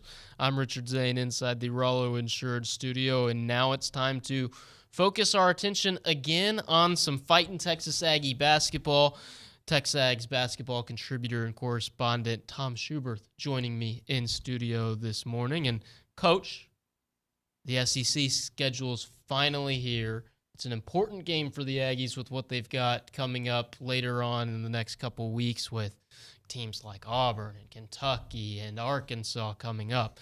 But you've been a coach, so what is the message to a team when you've got what is perceived to be a weaker opponent in LSU coming in, and you cannot afford to overlook Matt McMahon, Bayou Bengals? I think if there's a phrase, a must-win, in the coach's office, I'm guarantee you that's what they're talking about. This is a game we definitely, the A&M Aggies, need to win because of the next 4 or 5 games coming up. I think the way they're playing and their mindset, I think they'll just come out, and if they play the way they've been playing, I don't think we'll have any problems. We're catching LSU at a good time, although they're a team that is improving. I actually saw them live when they played down in Houston, but prior to the Aggie game, and they got off to a bad start. But then in the second half, they looked, pretty dangerous against Texas, and that's the sad part about it. The Tigers are dangerous. They've got some good players, and if they're on that night and they start out well, they can give a tough out for us. So it'll be interesting to see what happens. Tip-off for this one Saturday night at 7:30 p.m. inside Reed Arena. And, Coach, before we dive headfirst into previewing what the Tigers are bringing to Aggieland, got to wrap up that non-conference slate. The Aggies finished it 9-4 record. Very, very nice net, sitting at 24 entering this weekend. What were your biggest takeaways from that non-conference slate, and what are the biggest areas and reasons for concern as A&M moves into SEC action? Well, the first thing, back in November before the season started, if you'd have asked me or maybe the average fan if the Aggies were 9-4, would it be a good start? I would have said no, based on the season we had last year and everything we have coming back. The fact that we're 24 net, I thought we were 25, is outstanding. I mean, unfortunately, in college basketball, the net has become so important. As an ex-coach, I don't like it. I mean, as a coach, you're trying to win basketball games. To try to put the net equation in there makes it really difficult. But to be a 24 net right now, I don't think we can be any more pleased as Aggies. So that part is great. The other thing is that when the season started in November and we had a high preseason ranking, that was considered because we had everybody basically coming back, including Julius Marble, and then having a healthy Boots Radford. Most of the season, we haven't had that. So to come out 9-4 and be a 24 net, I think we've done tremendous. The one negative, again, I see is our shooting, and not just our three-point shooting, our shooting overall. We have consistent effort every night. We're a great defensive team, a great rebounding team. But I think we need to fine-tune our weaknesses. And right now, our weaknesses are shooting. I think we have good shooters. And, again, I'm an ex-old coach that has an opinion. I'm not saying I'm right. But when you go out there and you watch them in practice and you watch guys warm up and you see their form and then their stats from not only previous seasons but other teams that they played for, we have good shooters. I just think our shot selection is not all that great. And then at times, we just don't move the ball. And I think if we can fine-tune that and get into that, I think our percentage will start going higher, and hopefully that'll make us have more success. I do need to correct myself. You were right. I was wrong. A&M is currently 25 in the net. My numbers are probably 24 hours old. I know how things fluctuate with the Thursday night game. Interesting to note, LSU moving up 7 spots from 138 to 131 just in the last 24 hours as well. Speaking of those Tigers, you saw them in Houston. I saw them in Houston. That 11-point loss to Texas, a little bit, that scoreline a little bit misleading because they were close late in the second half. What makes them dangerous? And who are some of the players that you really need to keep an eye on in the purple and gold? Well, the one player that comes to mind is Jordan Wright. And ironically, we played him last year, but he wasn't at LSU. He was at Vanderbilt. And I remember this so vividly. Vanderbilt came in here on a roll. They were playing really good basketball. We played, I thought, a very good game, and we had a big lead. When I say big, 8 to 10 points most of the game. And Vanderbilt came back and took the lead late with about 3 minutes to go, 3 or 4 minutes, and then tied the game, took the lead by 1 or 2 points. Jordan Wright got on a roll. He had 15 points against us. He picked up his 4th foul, and I remember their coach taking him out, and I'm waiting for him to put him back into the ball game because Wright was the guy that kind of brought him back. And he missed an opportunity to get him at a free throw situation, and he didn't get to play in the last one of the last possessions of the game when Vanderbilt was making a run. But Jordan Wright's their leading scorer. He's a good player. He's a Baton Rouge native. He played 4 years at Vanderbilt. That's another thing I don't like, how these guys are playing 5 and 6 years. But he's very talented, and he's dangerous. But he's also one of those guys that can have a bad outing if you get up into him and pressure him and make him force mistakes.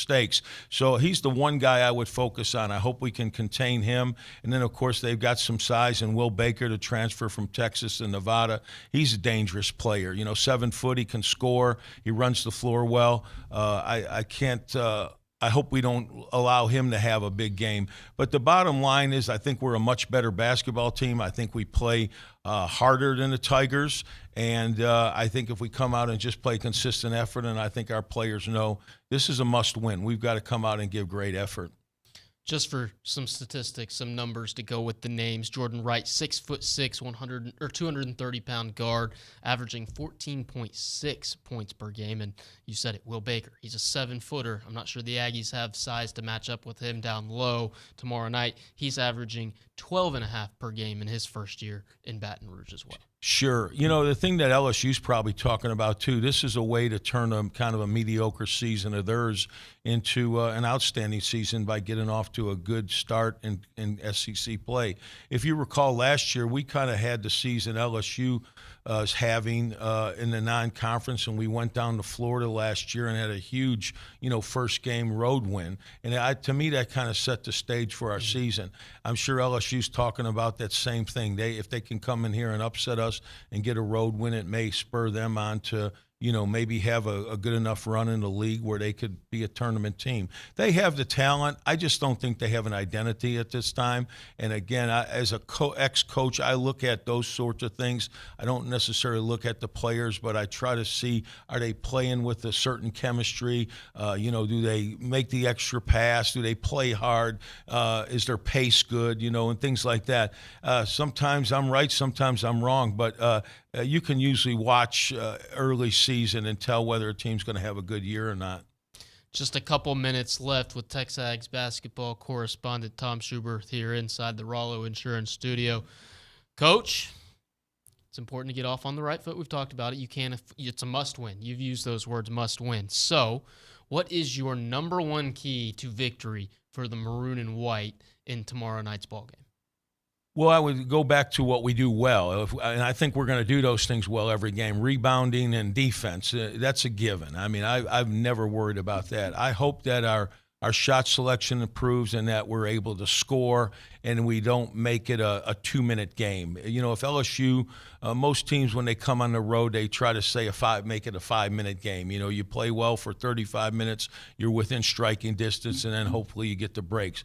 So I hope we shoot the ball well tomorrow night, or at least take good shots, because when we're taking good shots, we're usually offensive rebounding, which we're the best in the country at it. So I have confidence in that. But I would say shot selection and making open shots when we get them. Other than shot selection, what's the number one thing you want to see and need to see from the Aggies tomorrow? Well, again, play as a team. I think we're pressing a little bit. Wade in particular, I listened to his interview. We talked about it with David. He's such a mature young man, and he understands, I think, why he's struggling. It isn't something that's not correctable. But I hope we just continue to play as a team and not start pressing and try to beat people one-on-one. I think now we understand maybe we're not going to have Julius Marble back. We may have Boots, we may not. So the team's starting to figure it out. And then hopefully we get more consistent play out of our bench. And that, again, comes with a lot of confidence. Maybe a guy can come off the bench, have a great game, and then the next thing you know, his season turns totally around and he's an elite player. Coach, wonderful analysis as always. Thank you. Thank you, Richard. He's Tom Schuberth, TexAgs basketball correspondent. Not the only analysis you're going to get from Coach today. He's got his scouting report coming up later on TexAgs.com. Got to be a TexAgs Premium subscriber to access that. So, on the other side of this break here on TexAgs Radio, presented by David Gardner's Jewelers, we will go around Aggieland with Kay Naegeli.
We're wrapping up the 9 o'clock hour here on TexAgs Radio, presented by David Gardner's Jewelers. I've been plugging TexAgs Premium so much, almost. I know you have. This radio show it's is been TexAgs good, though. Premium. It is not. It is time for Around Aggieland, and the host of Around Aggieland, Kay Naegeli, is joining me inside the Rollo Insurance Studio.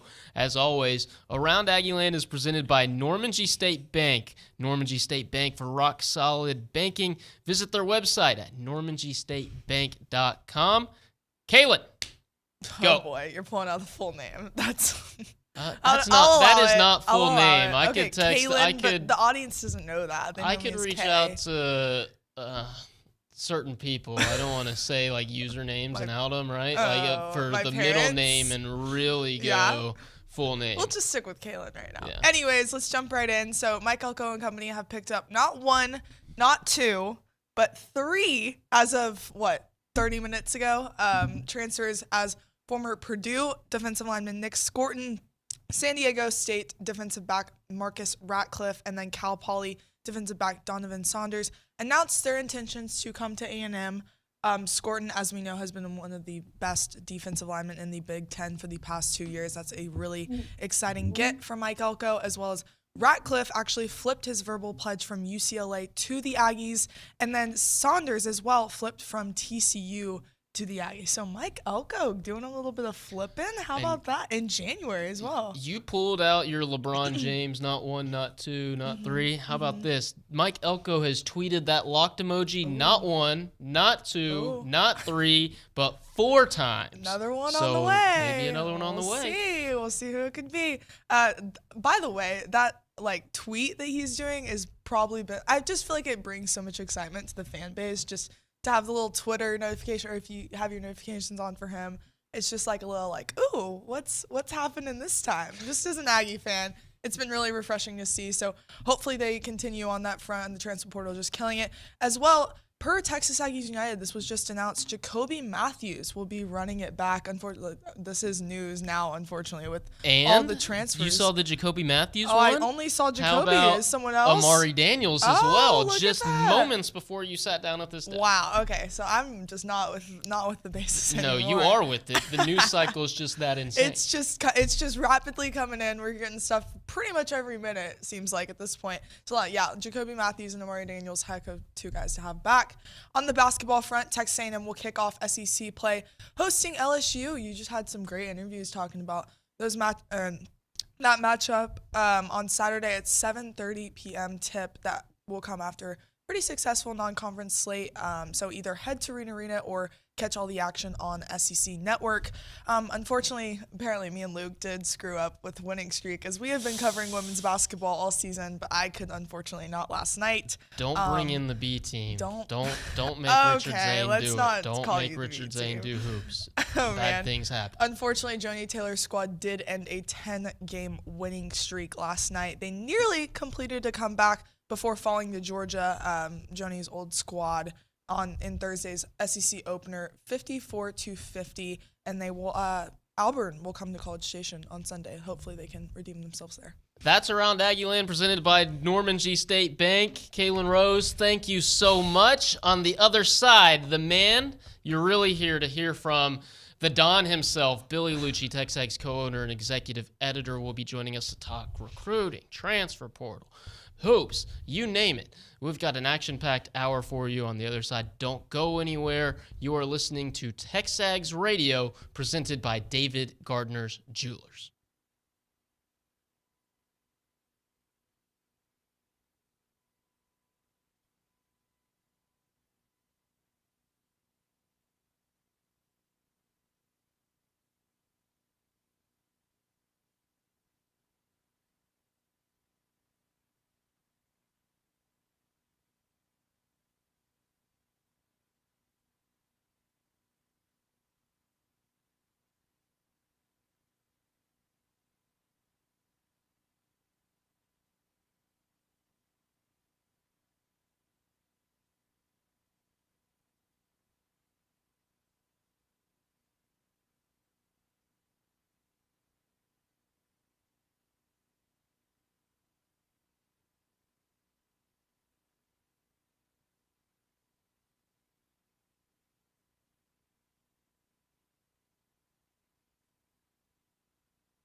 It's the man's favorite group, and he's not even here to hear it. The man in question, of course, would be Mr. William Liucci, the group Red Hot Chili Peppers. We will have TexAgs co-owner and executive editor Billy Liucci in studio joining us eventually, sometime, coming up during this 10 o'clock hour, but I guess. All appropriate descriptors. Thank you. Are there any more adjectives that Eventually. Eventually, upcoming, perhaps, perchance, possibly, probably. Yeah, there you go. We're hoping and expecting to have Billy Liucci in studio with us upcoming here during the 10 o'clock hour. We've got plenty, actually a lot, to talk to Billy Liucci with. Texas A&M has received 3, count them 3, transfer portal commitments in the last 24 hours. Nick Scorton, Marcus Ratcliffe, and now Donovan Saunders. Oh, I see Billy Liucci. He's here. In the last 20 minutes, 2 Aggies have announced that they're coming back. Texas A&M's backfield, the running back group's going to remain intact as both Jacoby Matthews is one that announced he's coming back along with Amari Daniels. So you expect to have Moss, Owens, and Daniels in the backfield. Oh, he's already shaking his head at me.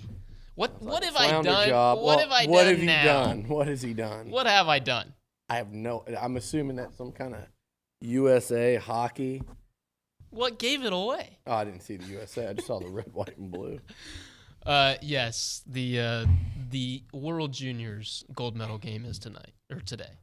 USA versus Sweden. So I know you don't want to watch, but that's I just don't know what to do between you soccer dorks and the hockey. I haven't even brought up. And I like hockey, but it's just like y'all are just trying to force sports down here that people just aren't into. I haven't even brought up the fact that the magic of the FA Cup is back. The Premier League teams are in it as well, so that starts today.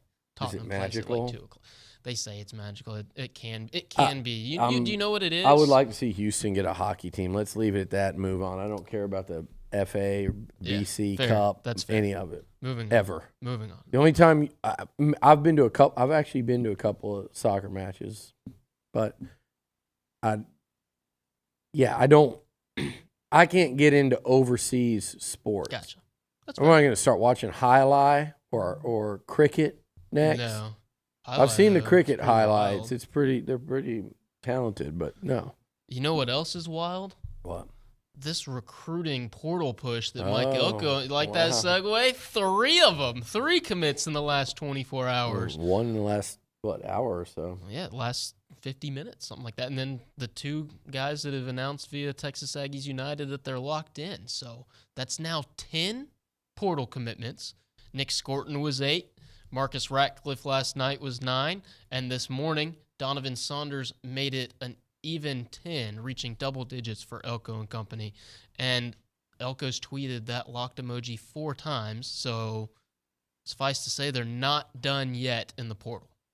Well, they're not done yet, and this is going to be a busy weekend as well, starting now. So they're certainly not done. It wouldn't shock me to see them at about almost 10 more in the portal. Maybe I say 10 more. I think I was saying 10 to 12 prior to yesterday. I could see them. No, I could see them adding 8, 9 more. Honestly, wow. 8 more. I have to go back during the break. I'll look at these names that I think they might get. Yeah, I could see them adding about 8. I'm looking at. They certainly look like they are open to adding another offensive lineman if the right one's available, and they've had a couple visit already. They look like they're obviously still pursuing a couple of defensive linemen. Nick Scorton was obviously a huge one. We'll talk about that in a second, but there's still a need there with what you had out versus what you have coming in. There's still a need. I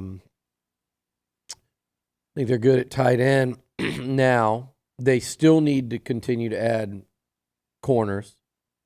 I think Julian Humphrey going back to Georgia was a hit. I think A&M was positioned to land him. That would have been you would have thought he could have been a day one starter and a pro corner. Now, that was a hit, but there's plenty others we'll talk about. One of them's here today. So, corner, I think they might go as many as 2 more, but I don't know if that's 2 more not counting Denver or if you count Denver among that, because I do think if things go well this weekend, I do think Denver Harris has a spot. But I also think there'll be at least 1 more corner, if not a couple. That's a position where you have to look at it.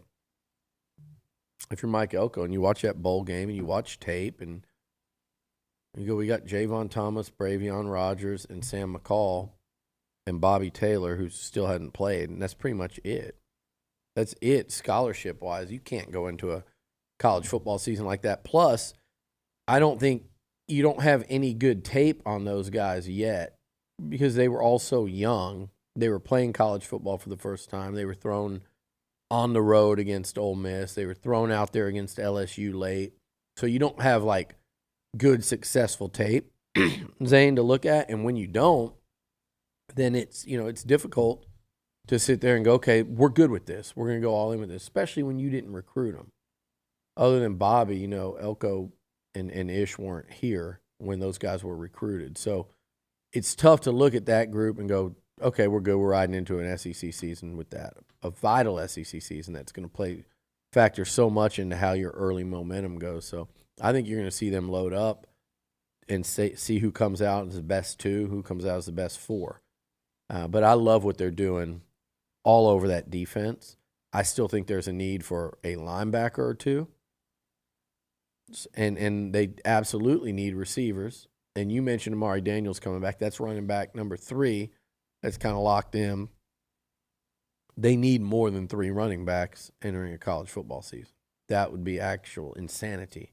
So I think you'll see them add somebody in the backfield as well. You're talking about numbers. They're currently sitting at 10 transfer portal guys.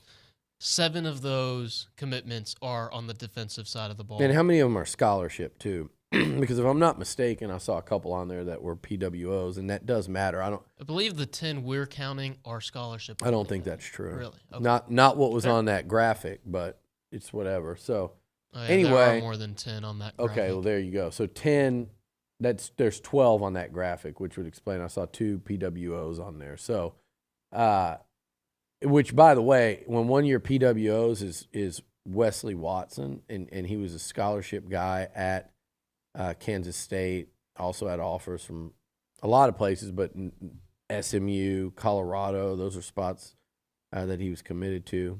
People around here know who he is, and that he's actually a pretty damn impressive combo of size and speed. And I'm not just saying that because I've known him since he's a little kid, but he's probably every bit of 6'3" and can run in I'd say the low 4.4s or mid to high 4.3s, and he can go. So definitely leave that name on the list. But remember, when you're trying to do scholarship math to see how many spots A&M's got, you got to factor that in. So I think 10 portal guys, I could see them going, again, like I said, about 8 more before all is said and done. Would you put the cap on it just under 20 or at 20? I don't need to cap it. Okay. I'm not capping it. Whoa. I mean, you guys I'm backing up. Zane, go watch hockey. Your hair looks very hockey-ish right now. 10:30 or 12:30. 12:30? Yeah. Oh, I'm all in. Sweet. No, I'm not capping it. You know why? That's fine. Because it's 2024 now, and you just never know with this insanity of the portal of, like, what's going on behind the scenes and what they know of, like, if somebody's out, if somebody they think is in for the spring and going to leave because they're just kind of testing out to see where they fall on the depth chart. You know, that's going to happen at a lot of places as well. And it'll happen at A&M. There'll be a guy that's sitting there going, oh, I'm going to stay until he realizes he's third string, and then he's going to leave in the spring portal window. I mean, that's going to happen all over too. I'm actually pretty excited for that in terms of how it's going to help A&M versus hurt them.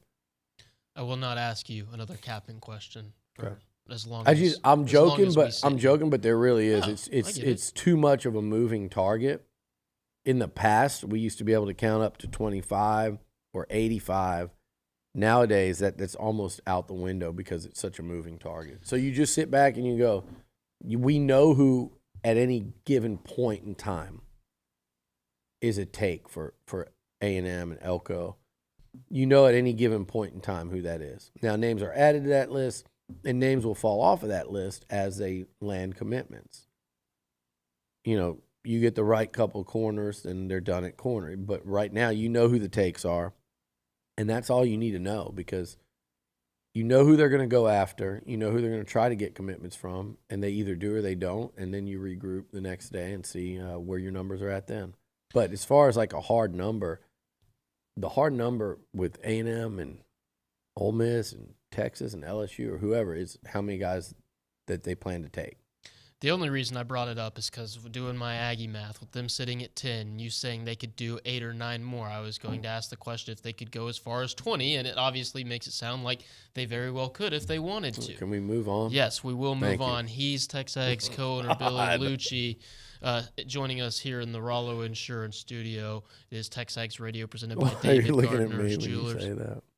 What? Because we're just. This is a a read. Do you want me to? I'm just resetting, kind of thing. We've got 3 Dalton's names to talk cracking about. up right now. If He's listening having to a this. field day listening to me flounder after he did it 2 days ago.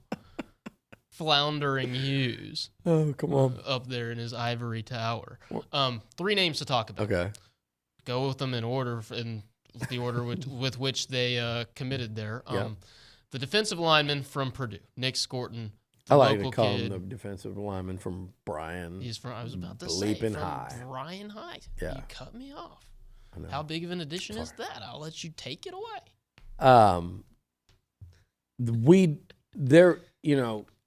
Bronny was really high on Nick when he was coming out of high school.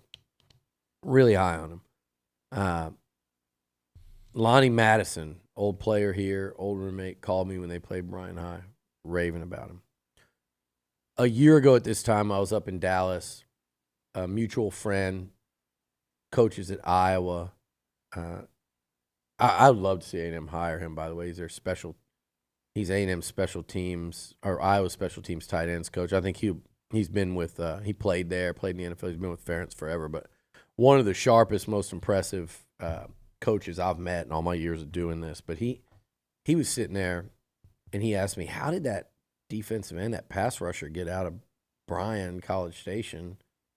I said, I don't know. A&M, Texas, a lot of the SEC, they didn't offer him. I think at the time a lot of people thought he might be a tweener. He told me a year ago, so that was after Nick's freshman year. He goes, he's the best pass rusher in our conference. As a freshman at Purdue from Bryan, Texas, and that was a year ago. And all he's done since is go and lead the league in sacks this season with 10, including getting, what did he have, three and a half, and like 5 tackles for loss total against Ohio State and Michigan. Played big in big games. You look at this whole thing is always about 2 things. It's about building a puzzle, and it's about getting elite players, difference-making players. And one position where you can absolutely make a massive difference is if you have someone that can get after and disrupt the quarterback, obviously, right? There was no one in the Big Ten last year that did a better job of that than Nick Scorton. No one. And you look at A&M and what they could bring back this year, and you talk about puzzle pieces, and I think they will bring this back. And you go Shamar Stewart, who we don't talk about enough, guys. I'm telling you, you ask anyone that watched this team, like, from the inside, and I actually had a long talk with Elijah Robinson before he left about the D-line. And, Shamar Turner's going to enter this season as a projected first-round pick. I'm assuming he's going to return. That's not a done deal, but I believe he will. I feel confident about it anyway. If he does, and it's still an if, so don't get me wrong, but if he does, you're going to have a projected first-rounder. Shamar Stewart was doing this at the end of the year. Mm-hmm. Shamar Stewart's level of play the last 4 or 5 games of the season, he was on a whole nother level than he's been at any point in his career. So that was a really significant keep for A&M because everyone in the country went after him again, 3rd year in a row, recruiting in these 2 years. He didn't do what Walter Nolan did. He stayed. Shamar Stewart, Shamar Turner, you saw what DJ Hicks looked like in that bowl game. And trust me, the whole world came after him. Texas was going after Shamar Turner. Every one of these guys had suitors from all over because they're that good. But those three, and then you add a Nick Scorton, who led the Big Ten in sacks to that mix. And I didn't even mention Gabe Brownlow-Dindy, who really flashed, I thought, in the bowl game. His playing time's about to go through the roof. And then you add in a guy like Malik Silla, who got the most extensive action of his career in the bowl and is now going into year 3. I can't wait to see what he looks like under Tommy Moffitt. So that D-line should be flat out nasty. But to add a guy that can just by himself get to the quarterback the way Scorton does, that's a game changer, and it's a potential game changer. And it can really start to open things up for those other guys as well. You know, if you're focusing so much on Nick, what does that do for a rapidly improving Shamar Stewart? Maybe he's a 10-sack guy as a result. So that addition was as big as they get out of the portal. There won't be very many guys in the portal that are as proven or as good as him. Everyone went crazy over Walter Nolan, and they should have. Walt's a damn good player. Anytime A&M gets someone of Walt's level out of the portal would be very significant, right? I'm not sure Scorton, first of all, he's much more accomplished than Walt, different positions. You know, some people will value the big 300-pounder in the middle more than anywhere on the defense, but he's much more proven. He wants to be here. Forget about NIL and stuff. This means the world to him. And in this day and age, you need guys like that. You lose a guy like Anais Smith and how much he cared and how much he gave to the – you want to get a guy like Nick in here coming back home. But also, I think you look at just the best players that I've seen in the portal so far, and there's been a lot of them, but some that stand out are like him and Judkins yesterday. Mm-hmm. I mean, Nick's at the very top of a very short list in terms of – and the reason it didn't get as much hype is because it happened so quickly. He didn't go on this big visit tour. Got so much more to talk to you about, Billy. That's just one of A&M's 3 portal commitments in the last 24 hours. Got a big visit weekend as well. Don't forget, Buzz Williams and company kicking off SEC hoops action on Saturday against LSU. Plenty more to talk to TexAgs co-owner and executive editor Billy Liucci about throughout the 10 o'clock hour. You're not going to want to go anywhere. This is TexAgs Radio presented by David Gardner's Jewelers.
We're taking lunch suggestions here on TexAgs Radio, presented by David Gardner's Jewelers.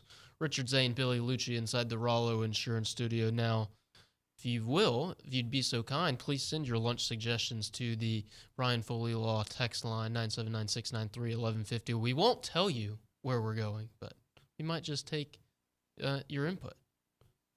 Willie, I think we've settled in, Zane. We don't need suggestions. Okay. I mean, Don't suggest anything. Don't confuse us. Don't confuse us. We settled on something. Don't confuse. We have Ask Liucci coming up, too, after that. Oh. Liucci again. Go ahead. A lot of Liucci. What do we got? All right. We talked about Scourt in the last segment, but now we've got a couple DBs to discuss. A couple DBs. You got last night Marcus Ratcliffe around 10 o'clock, and then this morning it was Donovan Saunders. I believe that's A&M's fifth defensive back. The fourth and fifth, respectively, transfer portal commitments since this entire thing has started. Will Lee, the blanket, is one. Then you got Trey Jones from Central Michigan, DeRicky Wright from Vanderbilt, and then Ratcliffe and Saunders. 5 additions in the secondary for Elko and company. And that's the start of it. I don't even know how many of them we've talked about on this show, but I watched a lot of the tape on Ratcliffe and talked to some people about him. You know, and he was the one that was committed to UCLA. They flipped 2 yesterday. You know, you got to think about that. The portal is a flip anyway, right? But then when you get a portal guy that's committed somewhere else flipped, you're talking about a double flipperoni.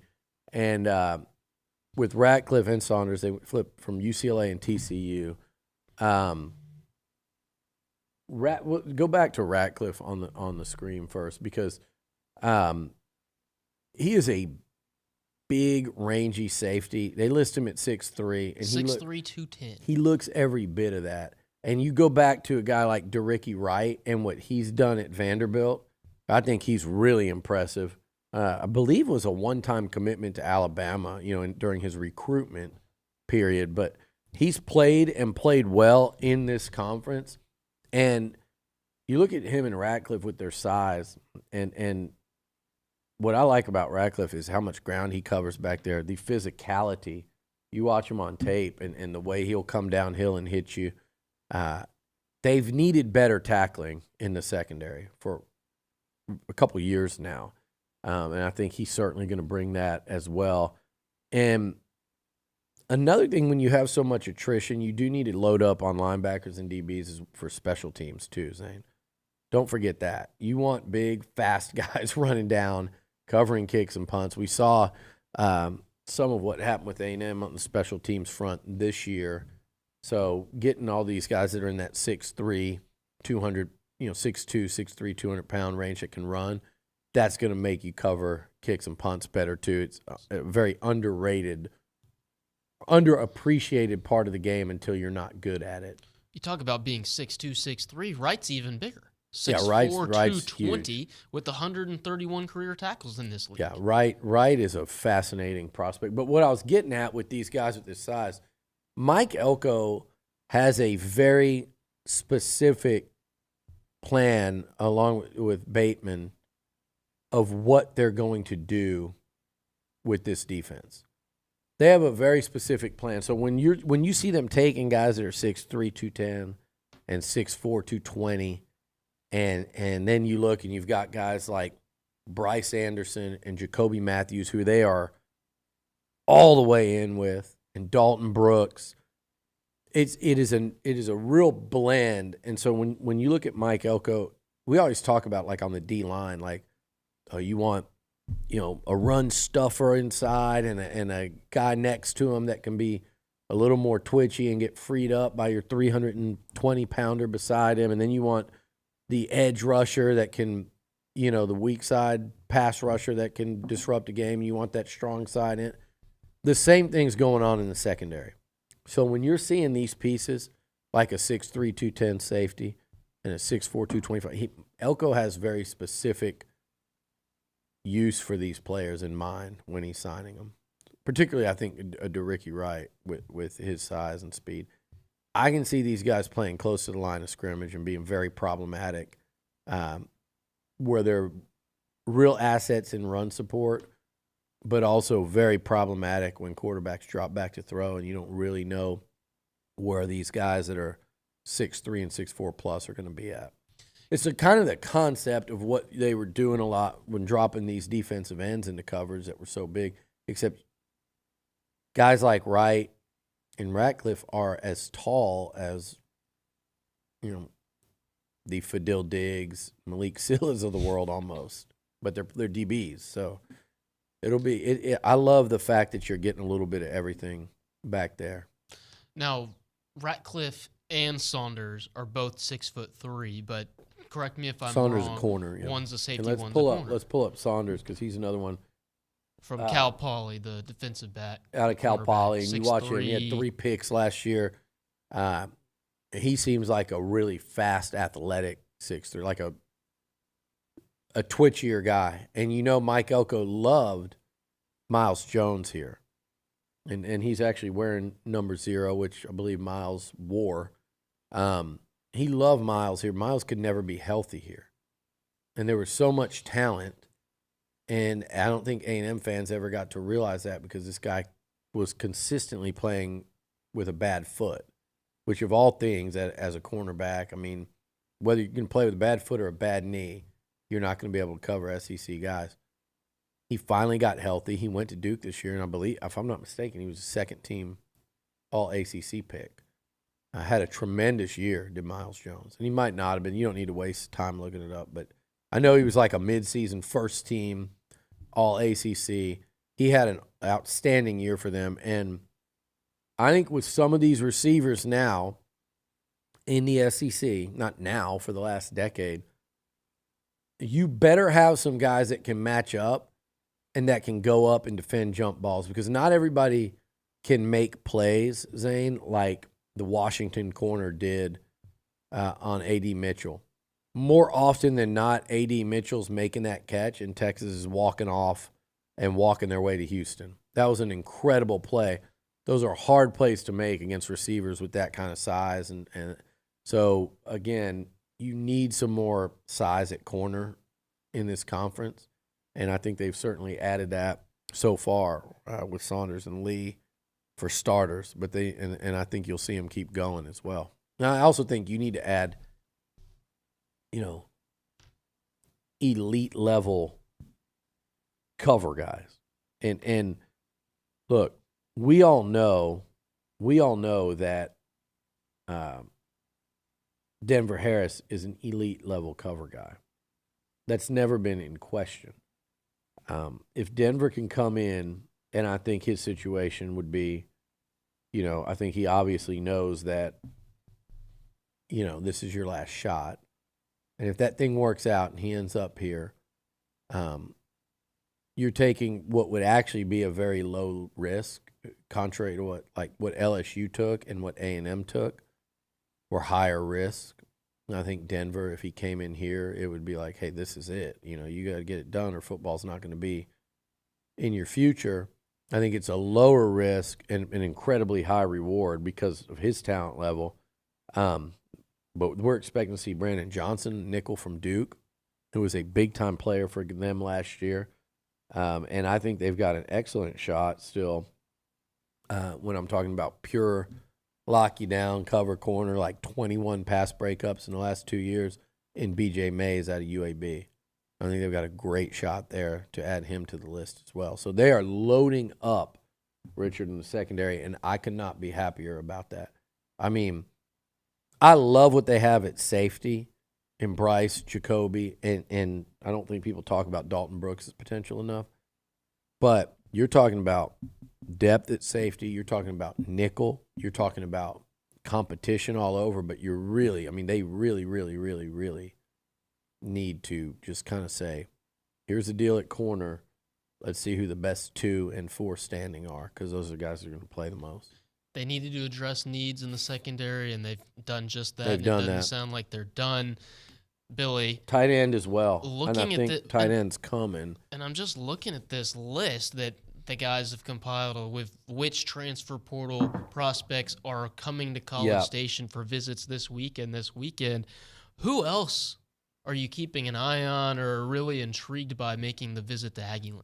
Well, all the linebackers. Okay, so any linebacker that comes in, I'm pretty intrigued by, because that, like I said, I still think that is a legitimate need.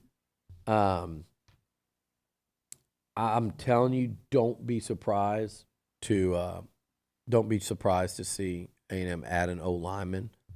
They could really use one more. You know, you've had a guy come in from Kansas already who started there. You've got a guy from Troy who is getting in Derek Graham, who's getting a ton of interest nationally. I'm loving the idea, and I want to see A&M close out and get E.J. Smith. I wanted A&M to get him out of high school. They wanted him badly. Jimbo did. They wanted to take him along with Devon Achane at the time. He ended up going to Stanford. He's now in the portal. He'll be here this weekend. I would love to see A&M add him. He's a tremendous pass catcher out of the backfield. He can block. He can run. I think he'd be an awesome addition. And by the way, like I said, you can't go into an SEC season with 3 scholarship running backs. It's you're playing a fool's game. You can't do that. So I don't think they have any intention of doing that. So that's one this weekend that I think will be a big visit. I think Scooby Williams, a linebacker out of Florida, stands out to me. I mentioned Brady Hunt, the tight end out of Ball State. That's kind of in limbo between A&M and South Carolina. He had been committed to South Carolina. I like the Aggies' chances there. He would be a tremendous replacement for Jake Johnson. And I think he's a faster, I don't say more athletic, but I think he's a little bit more dynamic a weapon in the passing game. And you got a blocking tight end out of Purdue. If you were to add a pass-catching weapon like Brady Hunt to go with Donovan Green, a young Jaden Scarlett. Why am I confusing Scarlett with Jaden Platt? I was saying Jaden Scarlett. Jaden Platt, who made a nice catch in the bowl game and really had the attention of the previous staff. And, of course, Swede, Theo, who's going now into year 3. So now you should really start to see that tight end room. If you can add Brady Hunt, I love the tight end room. A guy that left from his visit is Anton Junkaj. How do you say it? Junkaj? I would say Junkaj. He, from Albany, is a guy. I would love to see them get him. You know, they didn't.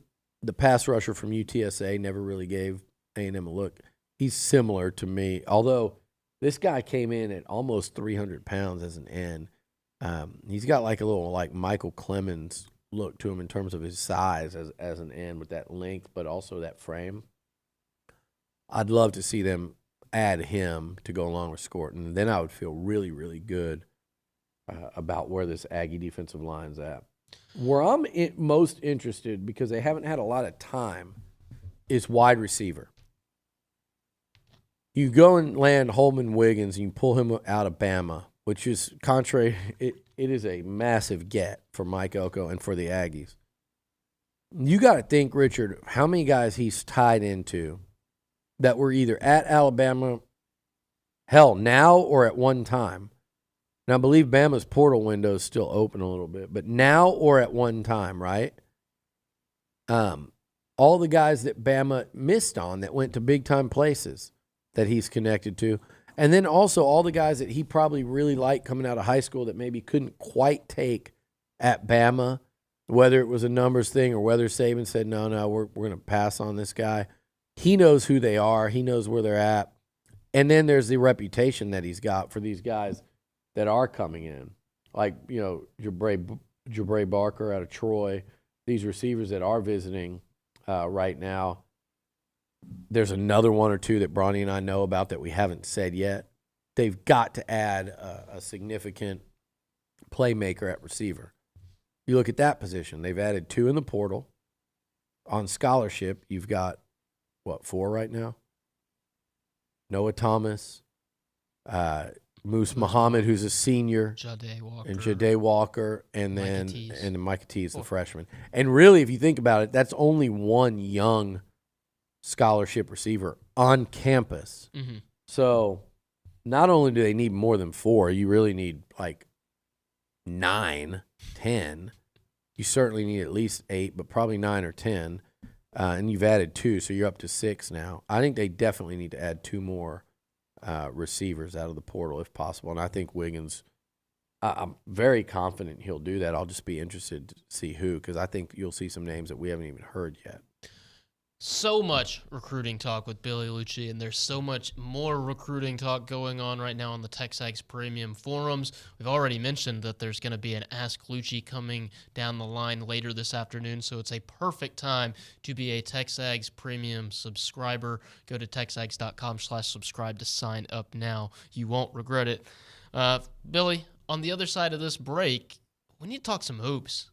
LSU's here. The SEC schedule begins tomorrow night. Buzz Williams and company, a big one. You're listening to TexAgs Radio, presented by David Gardner's Jewelers. I'm actually.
I don't know exactly what was going on during the break in the fishbowl, but Liucci, it sounded like the Harlem Globetrotters have rolled into town. We did. I mean, We who's came back in. there bouncing the ball? Kay Naegeli, Nick Savage.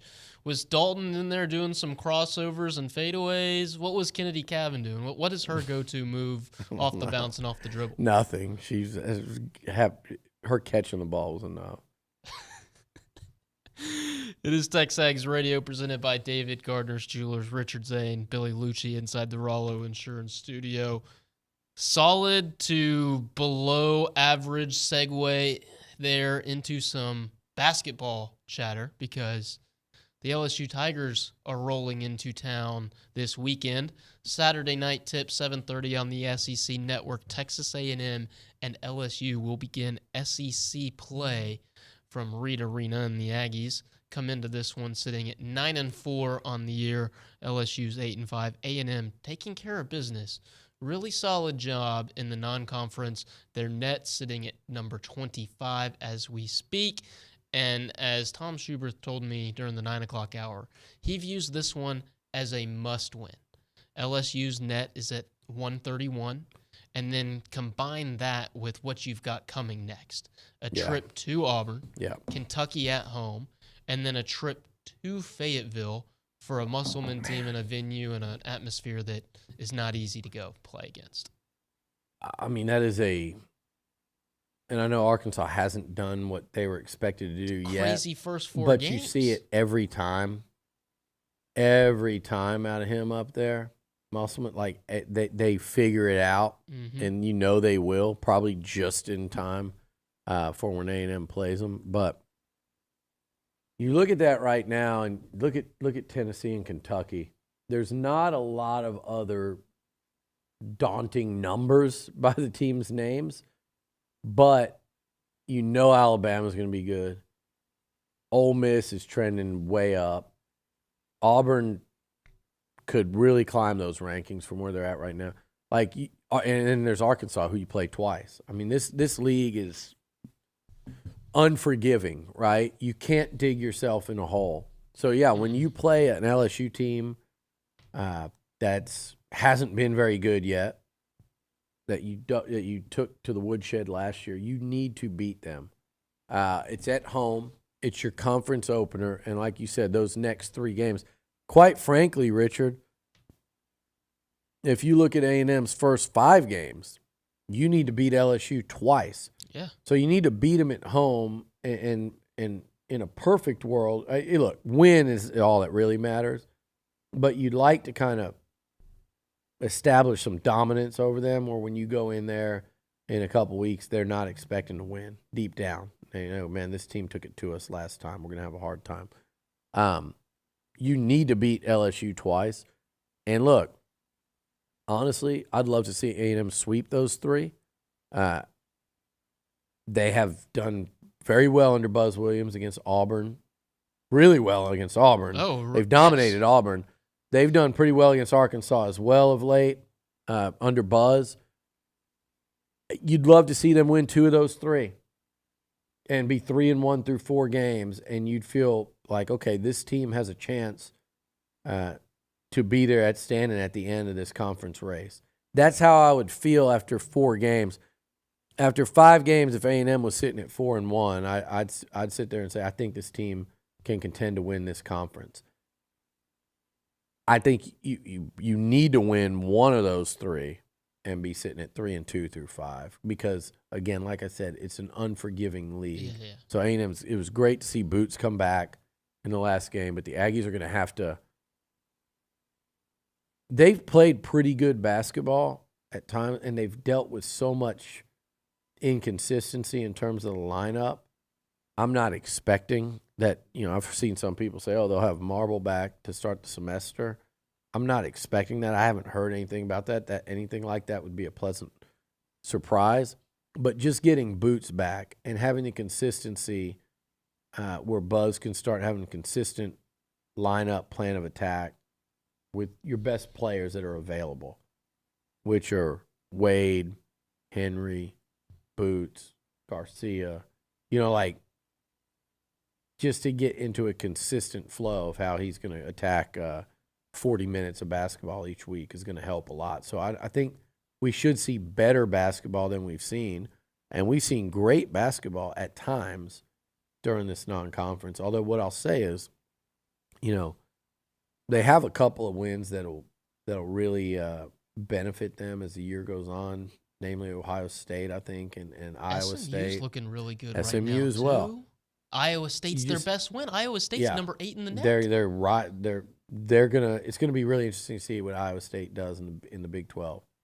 If they can be a top 4 team in that league, changes everything. Could end up being a wild card, and the difference between a couple 4 seed lines. seed Yeah, and a 7 seed. It can definitely. You never know when one or two of those games can be the difference in seed line. That's why that U of H one still drives me nuts. If you could have closed it out, but a tremendous non-conference schedule.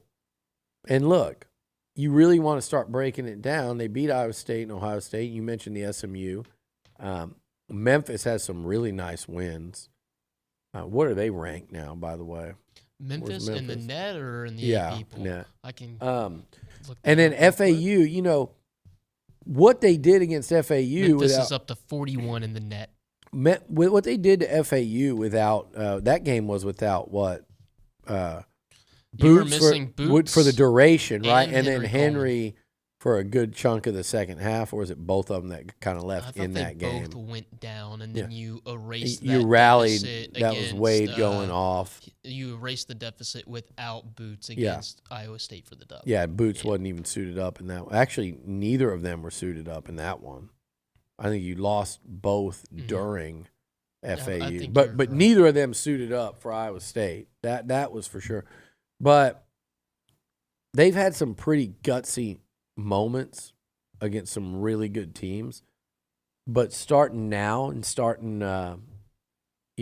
next week with Auburn and Kentucky as your two SEC games, they need to start collecting wins. They need to start collecting some bodies. And with Kentucky coming in here at number 6, that is a golden opportunity to win a game here early, get the fans engaged early in conference season. All the students will be back next weekend. So next week's really big, but you set that up by winning tomorrow night against LSU. Very, very important next weekend. Be awesome to go into that with some momentum, and it starts tomorrow night. Ags LSU 7:30 tip on the SEC Network. When we come back here on TexAgs Radio, we'll wrap up the week and see what Billy's going to be paying attention to this weekend. Don't go anywhere. One segment left.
We're wrapping up the week here on TexAgs Radio, presented by David Gardner's Jewelers, Richard Zane, and Billy Liucci inside the Rollo Insurance Studio. And Billy, before What is that voice? I don't know. What just happened? I don't know.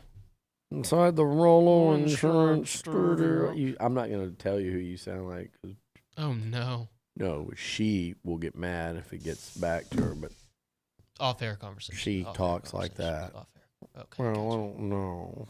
Gotcha. Off-air conversation. It doesn't have to be off air. We don't.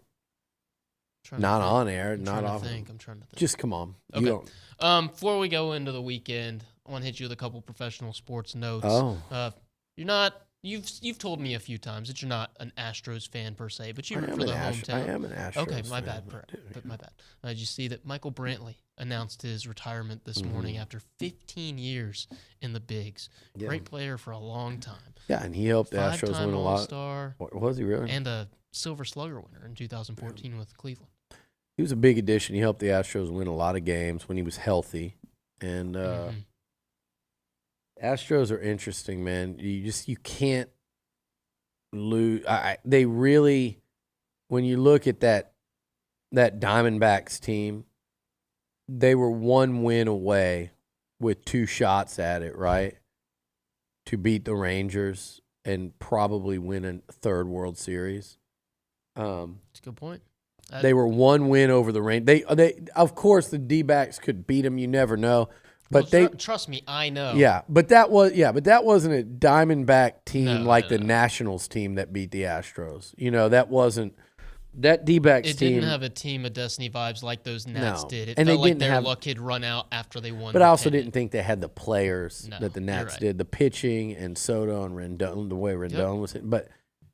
But I do think they were 1 win away over the Rangers with 2 shots at it at home to win a 3rd World Series in 6 years, 7 years? Hard to argue. It would have made them really hard. Would have been really hard to argue the D word with them, dynasty, because you would have also had a couple World Series losses in there. It would have been 5 World Series or so.